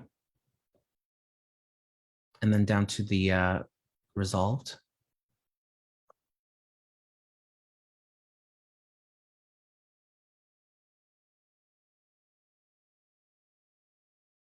The one thing that needs to be added is the suggestions by Member Avalos.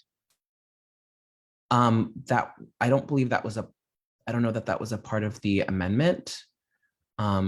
But what I did hear from Member Barry was that she wanted to add a line about the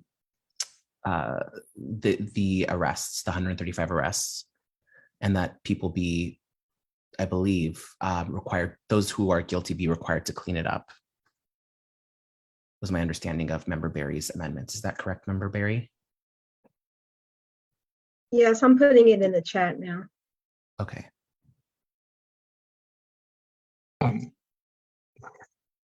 Can Member Avalos drop his recommendations for his amendment in the chat, please?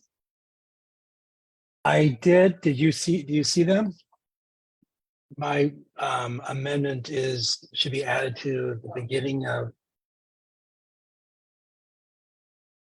Gary McCoy's amendment, and it reads, for the first resolve clause, this SFDCCC condemns the police action around Dolores Park on July, I'm not sure what the date was, at 9th, and demand, so the rest of it is Gary McCoy's language. So I would like to amend that part that's in the chat.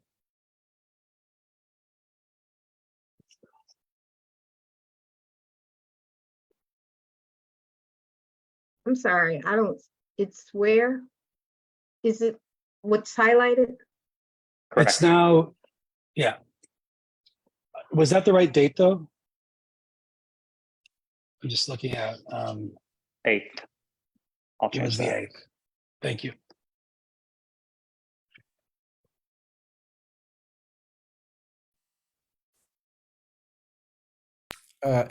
If I could. Sorry, we'll get to you, Mr. McCoy, but actually I see that member Raju had his hand up first. Sorry, I didn't see that. Yes, yeah, thank you.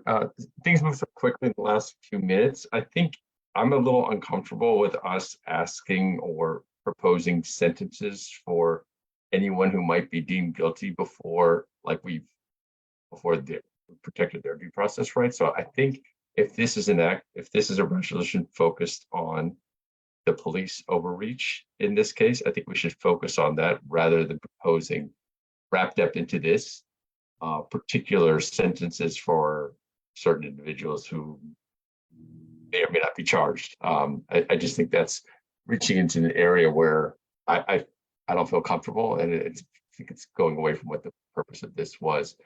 And just as okay, let me just leave it at that for now. Thank you, Member Raju. We'll go to Member McCoy. So part of the amendment that we had asked the requested speaker on behalf of Speaker Meredith Pelosi was that innocent attendants who were arrested and had interactions with law enforcement be specifically focused on throughout this process. And I think we have concerns, folks that may not have been as innocent to having their charges dropped. There was an officer that was injured. So I don't know that we would be comfortable with the line about having all 135 people arrested having their charges dropped. I think it sort of speaks to that in the bullet point number 1 in the resolve clause that we suggested for the amendment. I just wonder if this resolution, I mean, it sounds like we're getting close, but we're not quite there. Should we continue this and bring it back after further discussion, and we can make those amendments and have it be clean and clear for everybody? If the chair is making a motion, then I would, or making a suggestion, I would, I don't know, second the motion. I'm not sure where we are here. I'm posing the question if anyone would like to make that motion. So sounds like I will make the motion because it does feel like, there is a lot of conversation that can be had around this resolution. And I do appreciate that Member Berry has brought her viewpoint to the discussion, but also that, we can do this in a way that it's not divisive and is more productive than condemning things, and trying to find a way forward for all of our communities, people who are interested in public safety, people who are interested in youth recreation, people who are interested in not having, disorder in the community. And I think there's a way that we can craft a resolution that moves the process forward rather than being more divisive. And I'm happy to be a part of that. Okay. Well, I appreciate, thank you, Member Tung. And so there is a motion on the floor if someone would like to second. I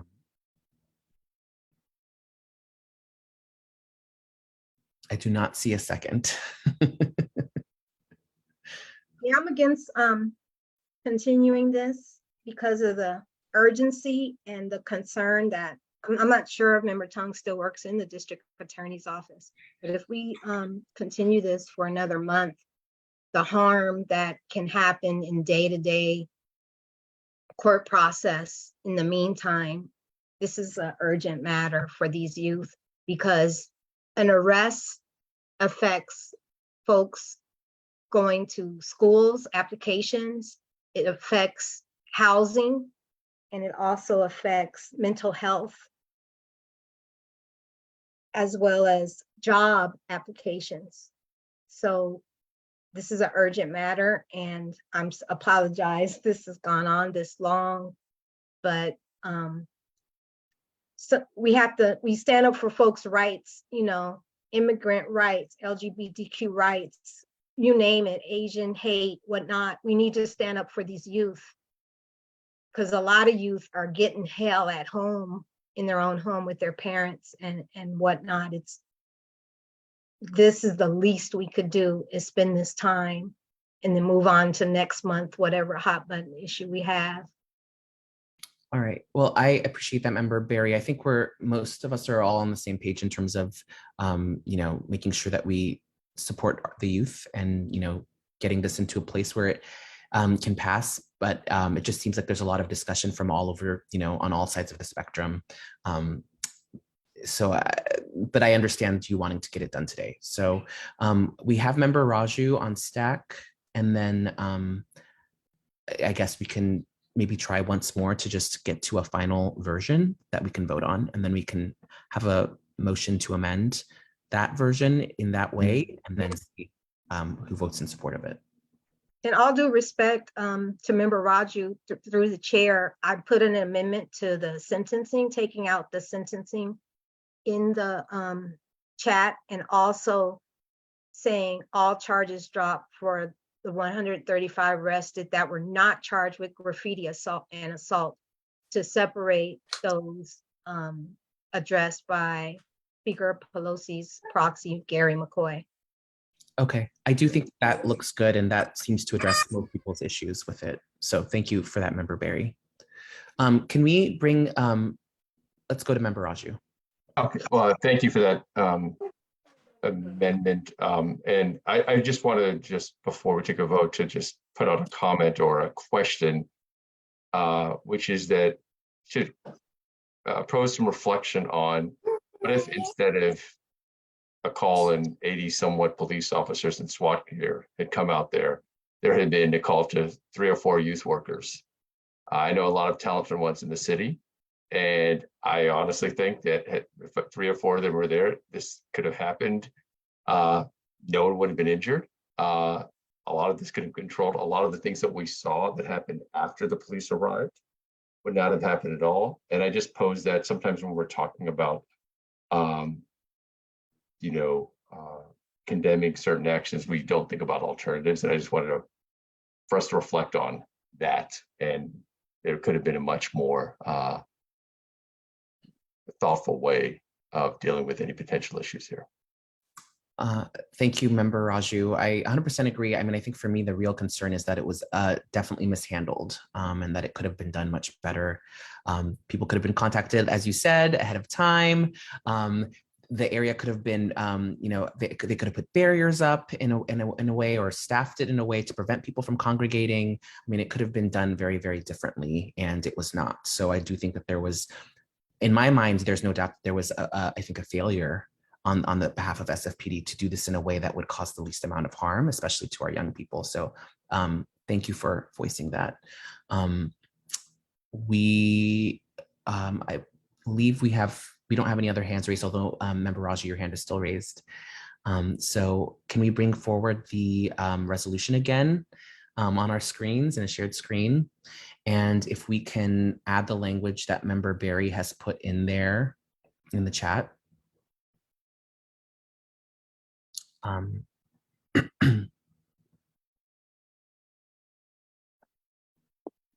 That's highlighted. That's not the language that she's put in the chat, I don't think. What's currently highlighted? Yeah, that's the old language.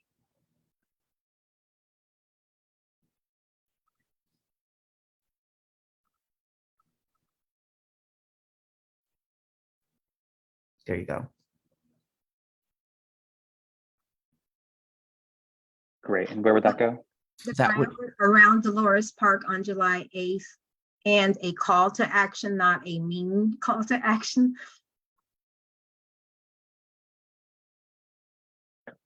And I would like the chief of police to be capitalized, the C and the P and a comma, and put the police commission, comma, and the Department of Accountability, because I don't really trust the one department at this point. And take out the second chief of police.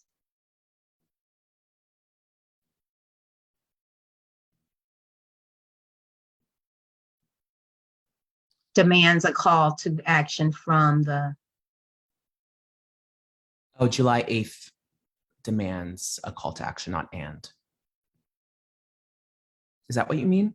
No, after it says police accountability, it says and demands a call to action from that sentence. I mean, those words taken out because it already says police condemns the police action around Dolores Park and a call to action from the police chief, police commission, and there it goes, and to provide us with an update. Yeah. I'm still confused with the Dolores Park on July 8th and okay, got it. The call to action is there from the police. From the call to action from the police? Chief of police, police commission, and Department of Police Accountability. Because And they demand all a call for action. Yeah, that's what I was trying to say. Thank you. And demands a call to action. Or demands action because it's not really a call, right? That's fine. In there. There you go. And then where would the as well be inserted? Would that be number 4, I guess, or number 3 Yes. maybe?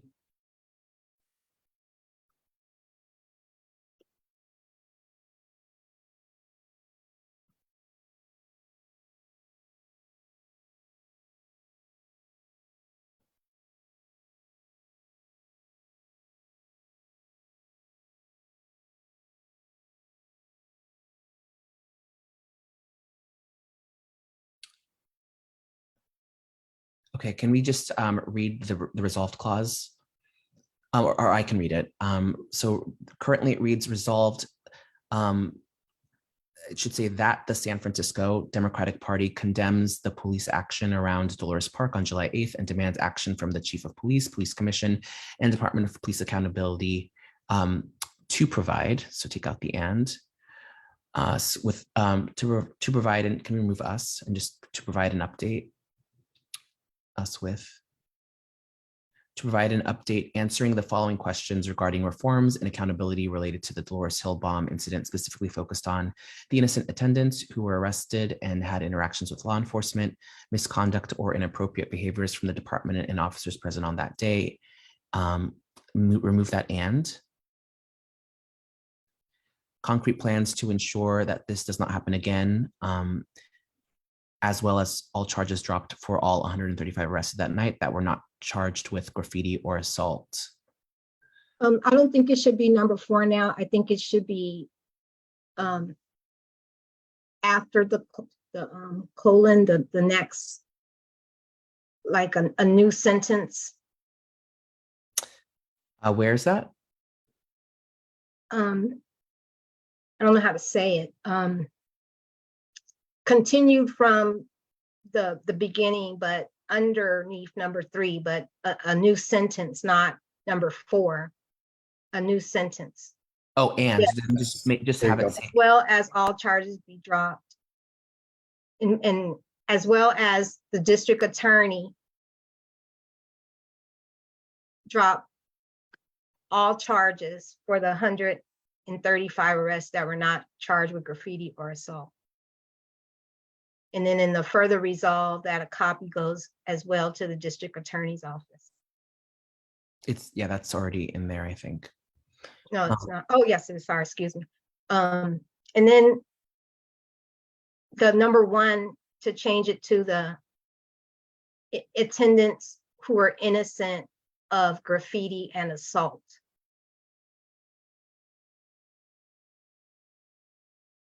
Or who are not charged with graffiti or assault. Oh, never mind, because that's this. I see what it's saying. Never mind, I'm sorry. It's a Okay. lot. So that is not gonna, so we need to make that part of number 3 and get rid of the capital. No, the way it was underneath. You want it underneath number 3 Yes. Yes. as its own line? Well, it's all included in that first resolved, but it's not something the chief of police, the police commission, or Department of Police Accountability can do. They can't drop charges. So the district attorney, that's her sentence for her. Oh, I see what you're saying. So it's a new item underneath. It's not under the number of things you're requesting from the police commission. Right. I see.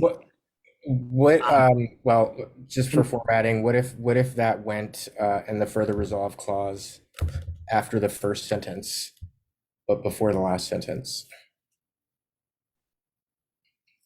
That's fine with me. It doesn't matter. But I also wanted to mention, I believe there was also a weapons or gun charge. So I hate to keep adding to this, but would we be okay adding that we're not charged with graffiti or assault or weapons? Possession of weapons. Yeah. That's fine. Okay, thanks. Possession of weapons. Okay. Or weapons charge is fine, I think, right? Which one? Possession of weapons. Okay, Even and though- we're yeah, moving. or should be a comma. The first or probably should be a comma. And the suggestion was for this to go in the second resolved? Yes, after the first sentence, I believe.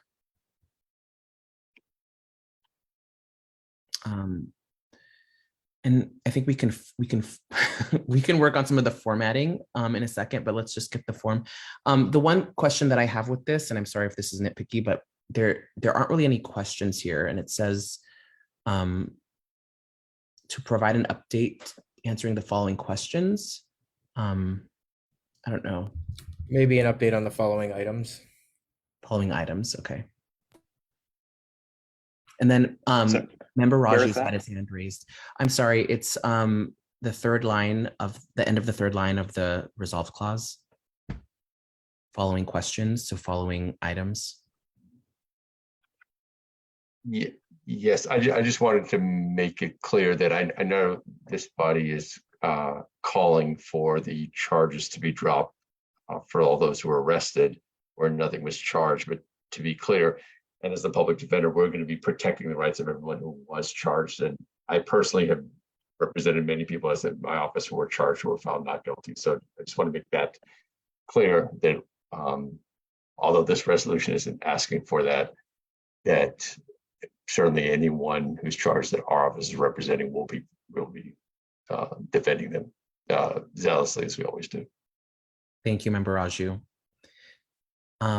Okay, so currently it reads that the San Francisco Democratic Party condemns the police action around Dolores Park on July 8th and demands action from the Chief of Police, Police Commission, and Department of Police Accountability to provide an update answering the following items regarding reforms and accountability related to the Dolores Hill bomb incident, specifically focused on the innocent attendants who were arrested and had interactions with law enforcement, 2, misconduct or inappropriate behaviors from the department and officers present on that day, and 3, concrete plans to ensure that this does not happen again, and be it further resolved that the San Francisco DCC highly encourages the Department of Police Accountability to make the complaint process youth-friendly, assist youth in obtaining any police reports required, and to recommend discipline to the fullest extent allowed, as well as the district attorney. That probably needs a little finessing there. If anyone has a suggestion. It's reverse. District attorney drop all charges instead of all charges dropped. And that the district attorney. So we can, and yeah.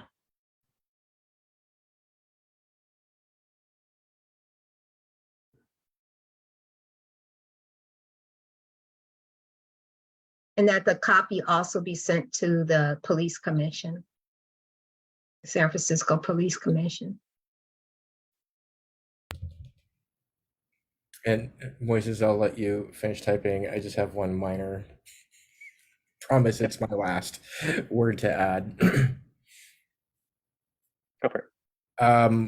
In the first resolve, I won't read, well, I'll read the whole thing. San Francisco Democratic Party condemns police action around Dolores Park on July 8th, demands action from the Chief of Police, Police Commission, and Department of Police Accountability to provide a public update.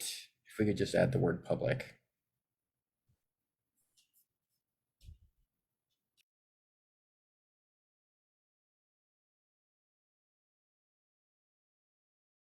Great, got it. Can we change answering to responding to?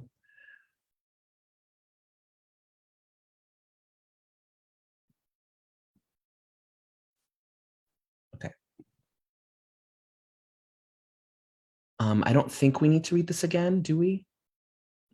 Okay. Lest we find something else that we need to amend. Okay, so this is the current amendment.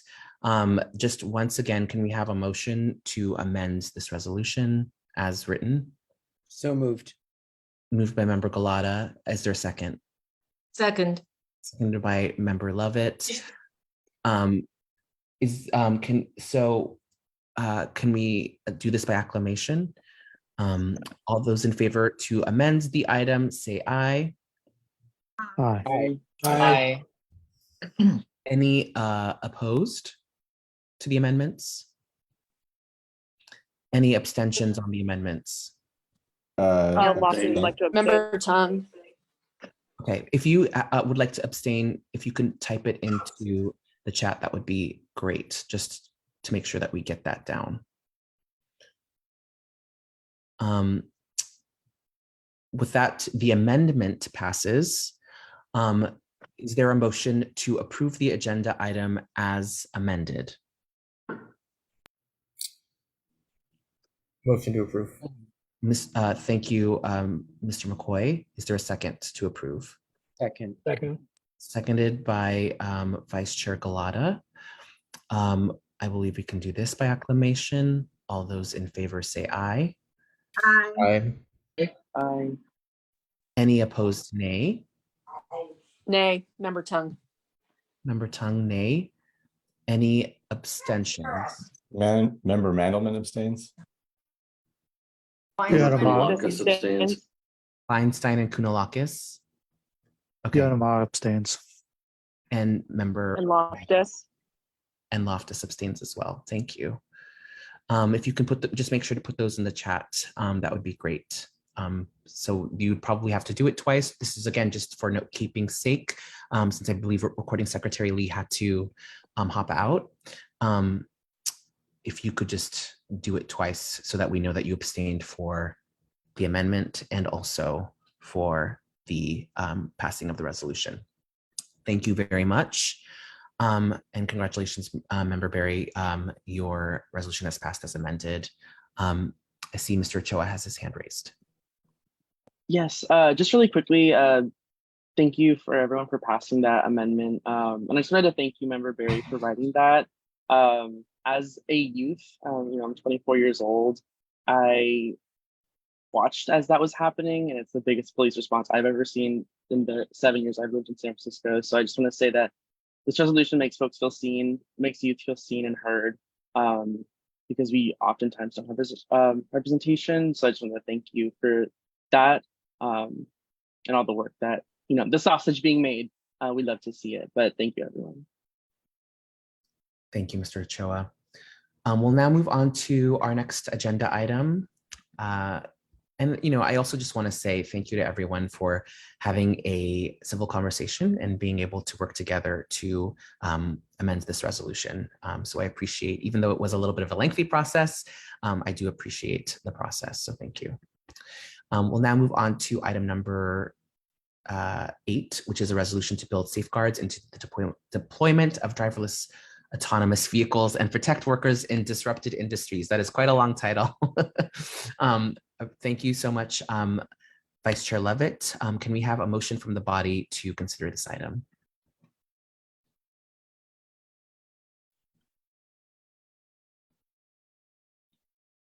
So moved. Thank you. Who is that? Fiona Ma proxy. Thank you, proxy for Fiona Ma. Is there a second?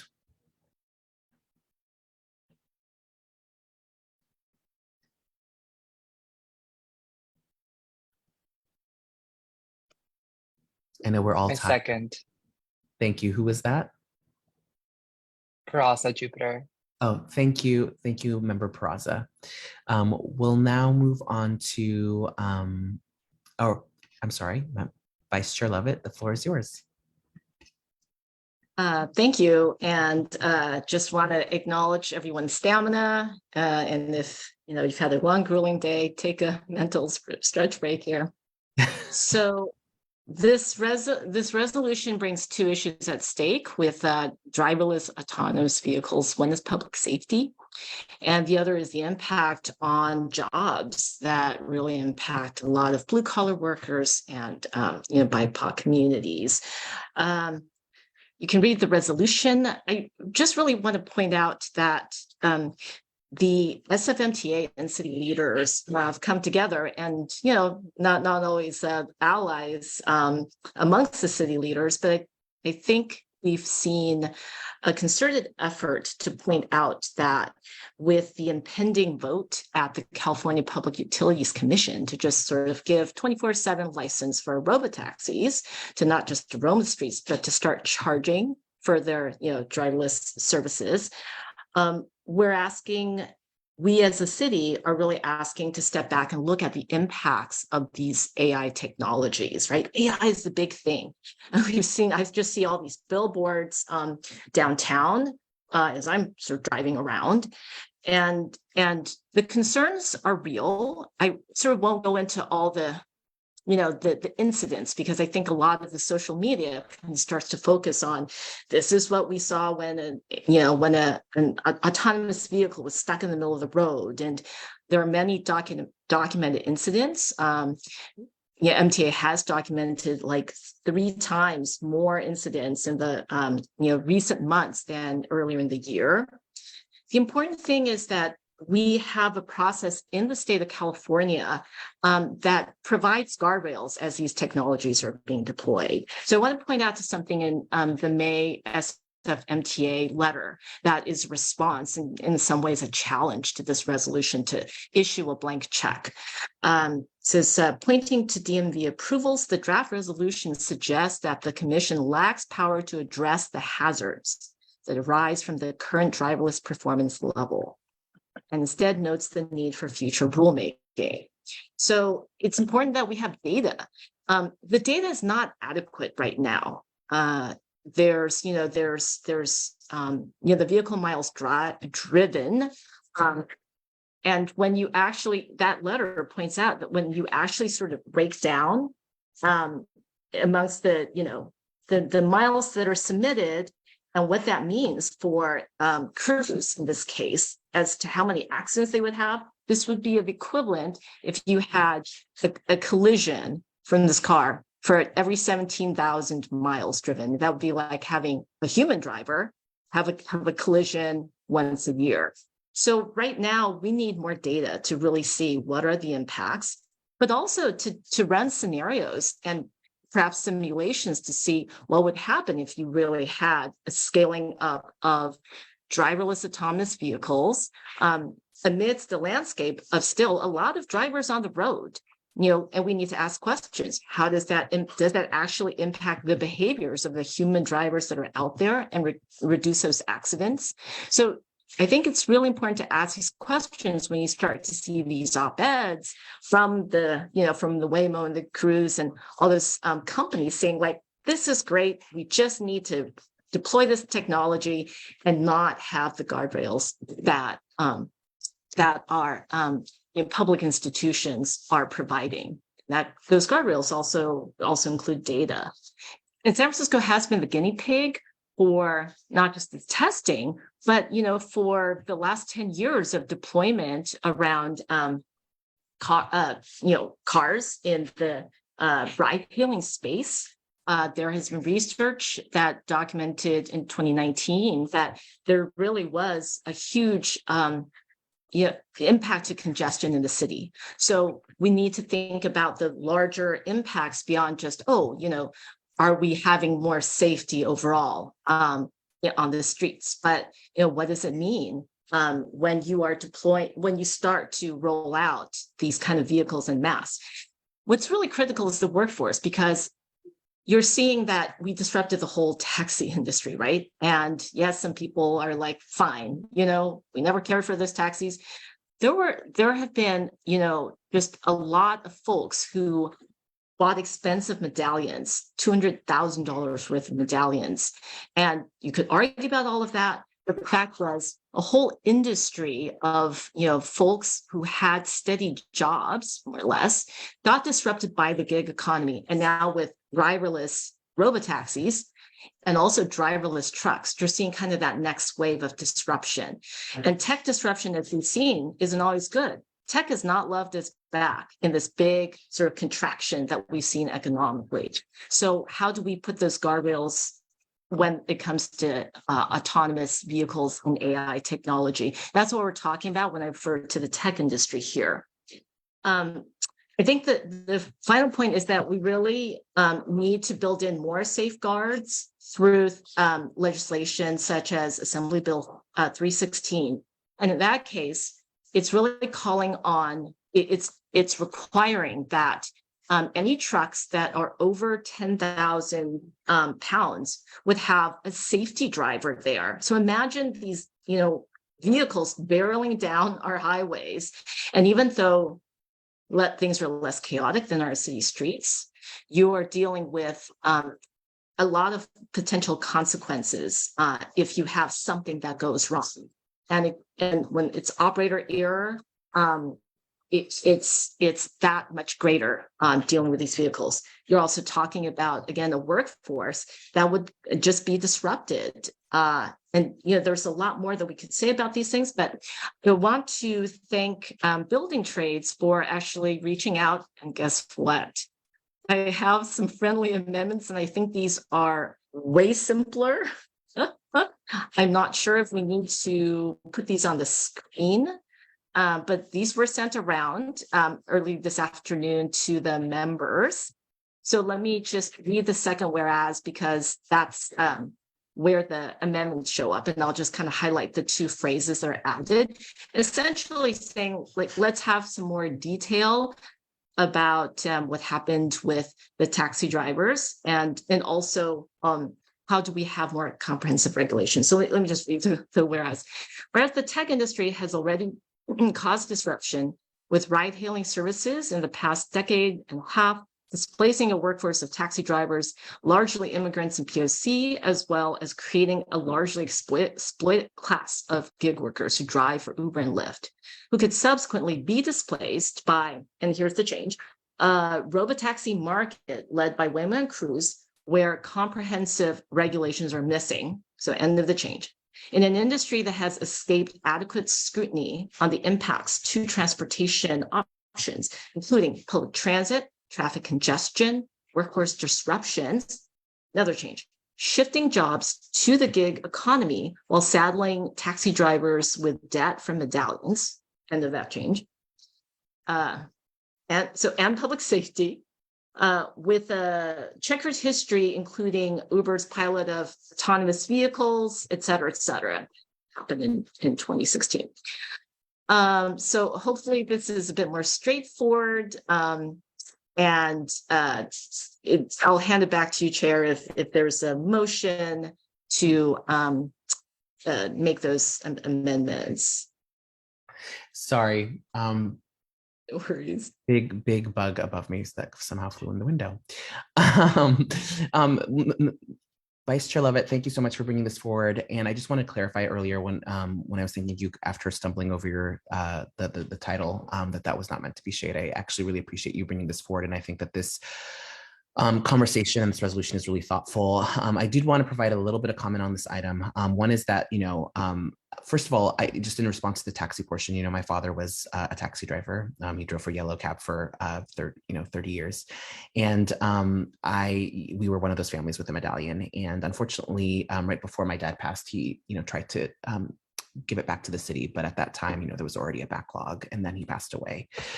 So that was a huge, being a taxi driver was a huge thing for many immigrant families, many people who came here to this country and who were able to make a living and support their kids and their families and send them to school.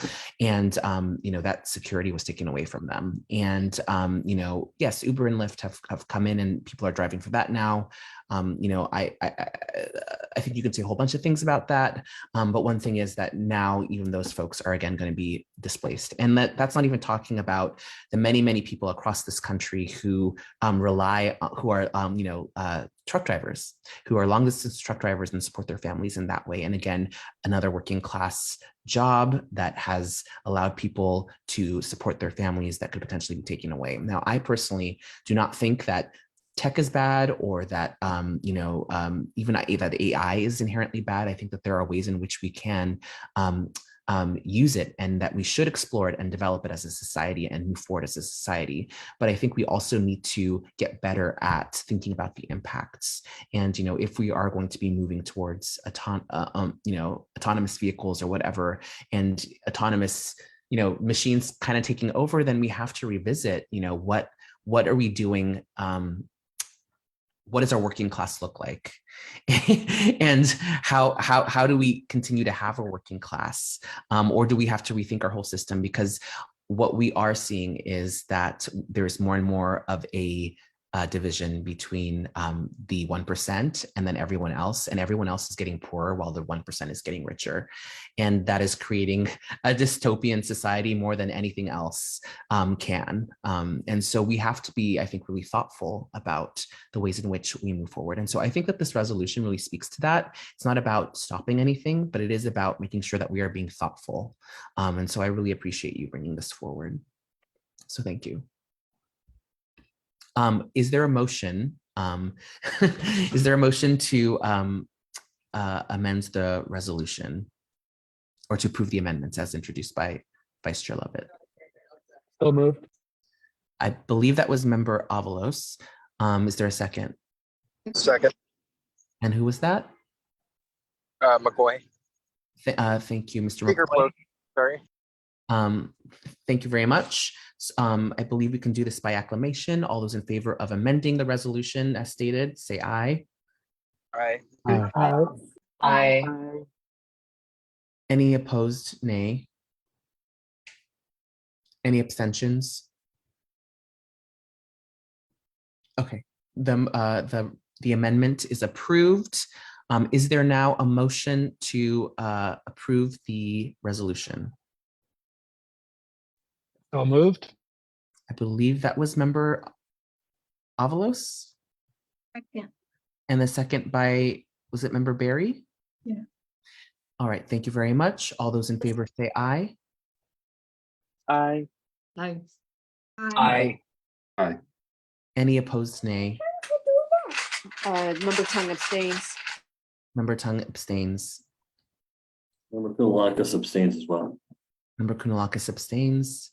Anyone else? Member Mandelman abstains. Member Mandelman? Controller Cohen abstains too. Thank you. Thank you. All right. Congratulations. The resolution passes. We will now move on to our final agenda item, or at least resolution, which is a resolution supporting the WGA and SAG-AFTRA strikes. Can we have a motion to consider this item, please? So moved. Seconded. Thank you, Member Avalos and Member Tongue. This is my item, and I just want to just provide a little bit of background on this, and I won't keep this too long. But Hollywood has been very, and can we mute? I think Member Tongue, that might be you, or Member Avalos actually. If you can just mute yourself. Thank you so much. So everyone has seen that Hollywood has been on strike over the last few weeks. This actually hasn't really happened at the scale since back when Reagan was president. So it's been quite a while since there has been this huge of a fuss made about contracts. And part of the reason that this is so important relates to what Member Lovett brought forward earlier, which is that things are changing. Technology is moving, and the ways in which that we used to do things before, where people could make a living, no longer work now in 2023, and could get far, far worse in the near future. So I'm somebody who has actually worked in the entertainment industry, and I've been a part of SAG-AFTRA, and and I still get things from them in the mail all the time. This is something that will impact me, and actually I have seen impact me with the rise of more streaming platforms. This is in addition, and it's not just about streaming, it's also about people's likeness being used in perpetuity throughout the universe, which is the language that many entertainment contracts have in there. So basically that people can be an extra in a movie, get paid for one day of work, which is typically around $200, and then then their likeness is used for any number of projects in the future, and they get nothing for it. In addition to that, the way in which people make money off of streaming is very dubious. It doesn't quite pencil out. And all of this is happening while the majority of these actors who are, protesting, who are a part of SAG-AFTRA, are making something like $26,000 a year. But the CEOs of many of these big companies like Disney and Netflix are literally making hundreds of millions of dollars every year. Again, the rich are getting richer, and the people who were traditionally part of the working class are no longer becoming working class, but are becoming poor because of the exploitive nature of the industry as it has now become. And, unfortunately, with SAG-AFTRA, we're talking about people who are interested in theater, people who are artists, people who will do this for very little money because we have to, because we love to, because it's a part of who we are. And, these companies are taking advantage of that. Luckily, we do have a union, SAG-AFTRA, and also the WGA, the Writers Guild of America. They are helping us organize and fight back, ensuring that we are able to make a living wage, that we also have ownership of our likeness, and that it cannot be used and generated without our permission or compensation. So again, I think this is pretty straightforward. This is not in opposition to, the existence of Netflix or Amazon streaming or, Disney's, platform or whatever. It's just saying that if they're making hundreds and hundreds of millions of dollars, really billions of dollars, that they should share some of that wealth with the people who have made it possible. I think that's the right thing to do. So with that, I will stop speaking. And if anyone else would like to speak on this item or make a motion to approve, I would welcome that.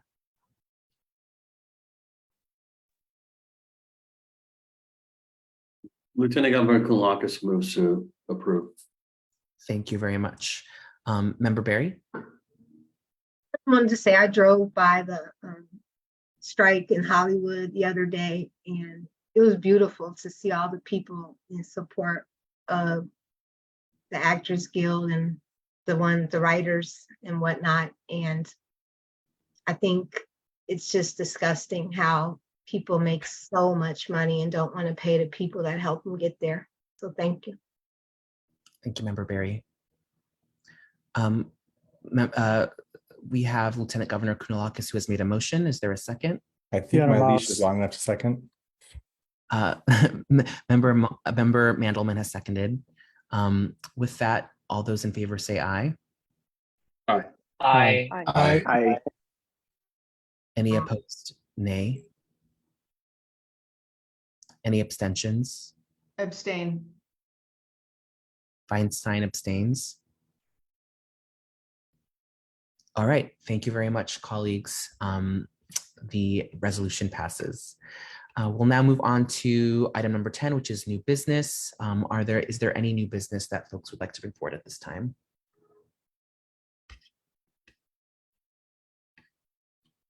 Seeing no hands, we will now move on to adjournment. But before that, we will, are there any in memoriams people would like to bring forward? Sinead O'Connor would definitely be one. I think that, she was a very powerful voice, as Member Barry said earlier, against racism, against discrimination, against child sexual abuse and the abuses of the Catholic Church at the time, and still today, till this day. So I really appreciated the message that she shared with the world, her courage in using her platform to have that message be heard. With that, I see Member Barry has her hand raised, and then Mr. Emran. Yes, I'd like to also add another celebrity, Tony Bennett. I left my heart in San Francisco. You don't know that song. I mean, you need to pass rites of passage of being a San Franciscan. But every time I think I want to leave, something still holds me here. My heart is here. I had to look at a big poster of his head in my grandmother's room for years when I was her caretaker as well. And man, what a legend and an icon that represented our city. So Sinead O'Connor too. Thank you, Member Avalos, for her beautiful picture you have up. Thank you, Member Barry. Mr. Emron? Thank you, Chair.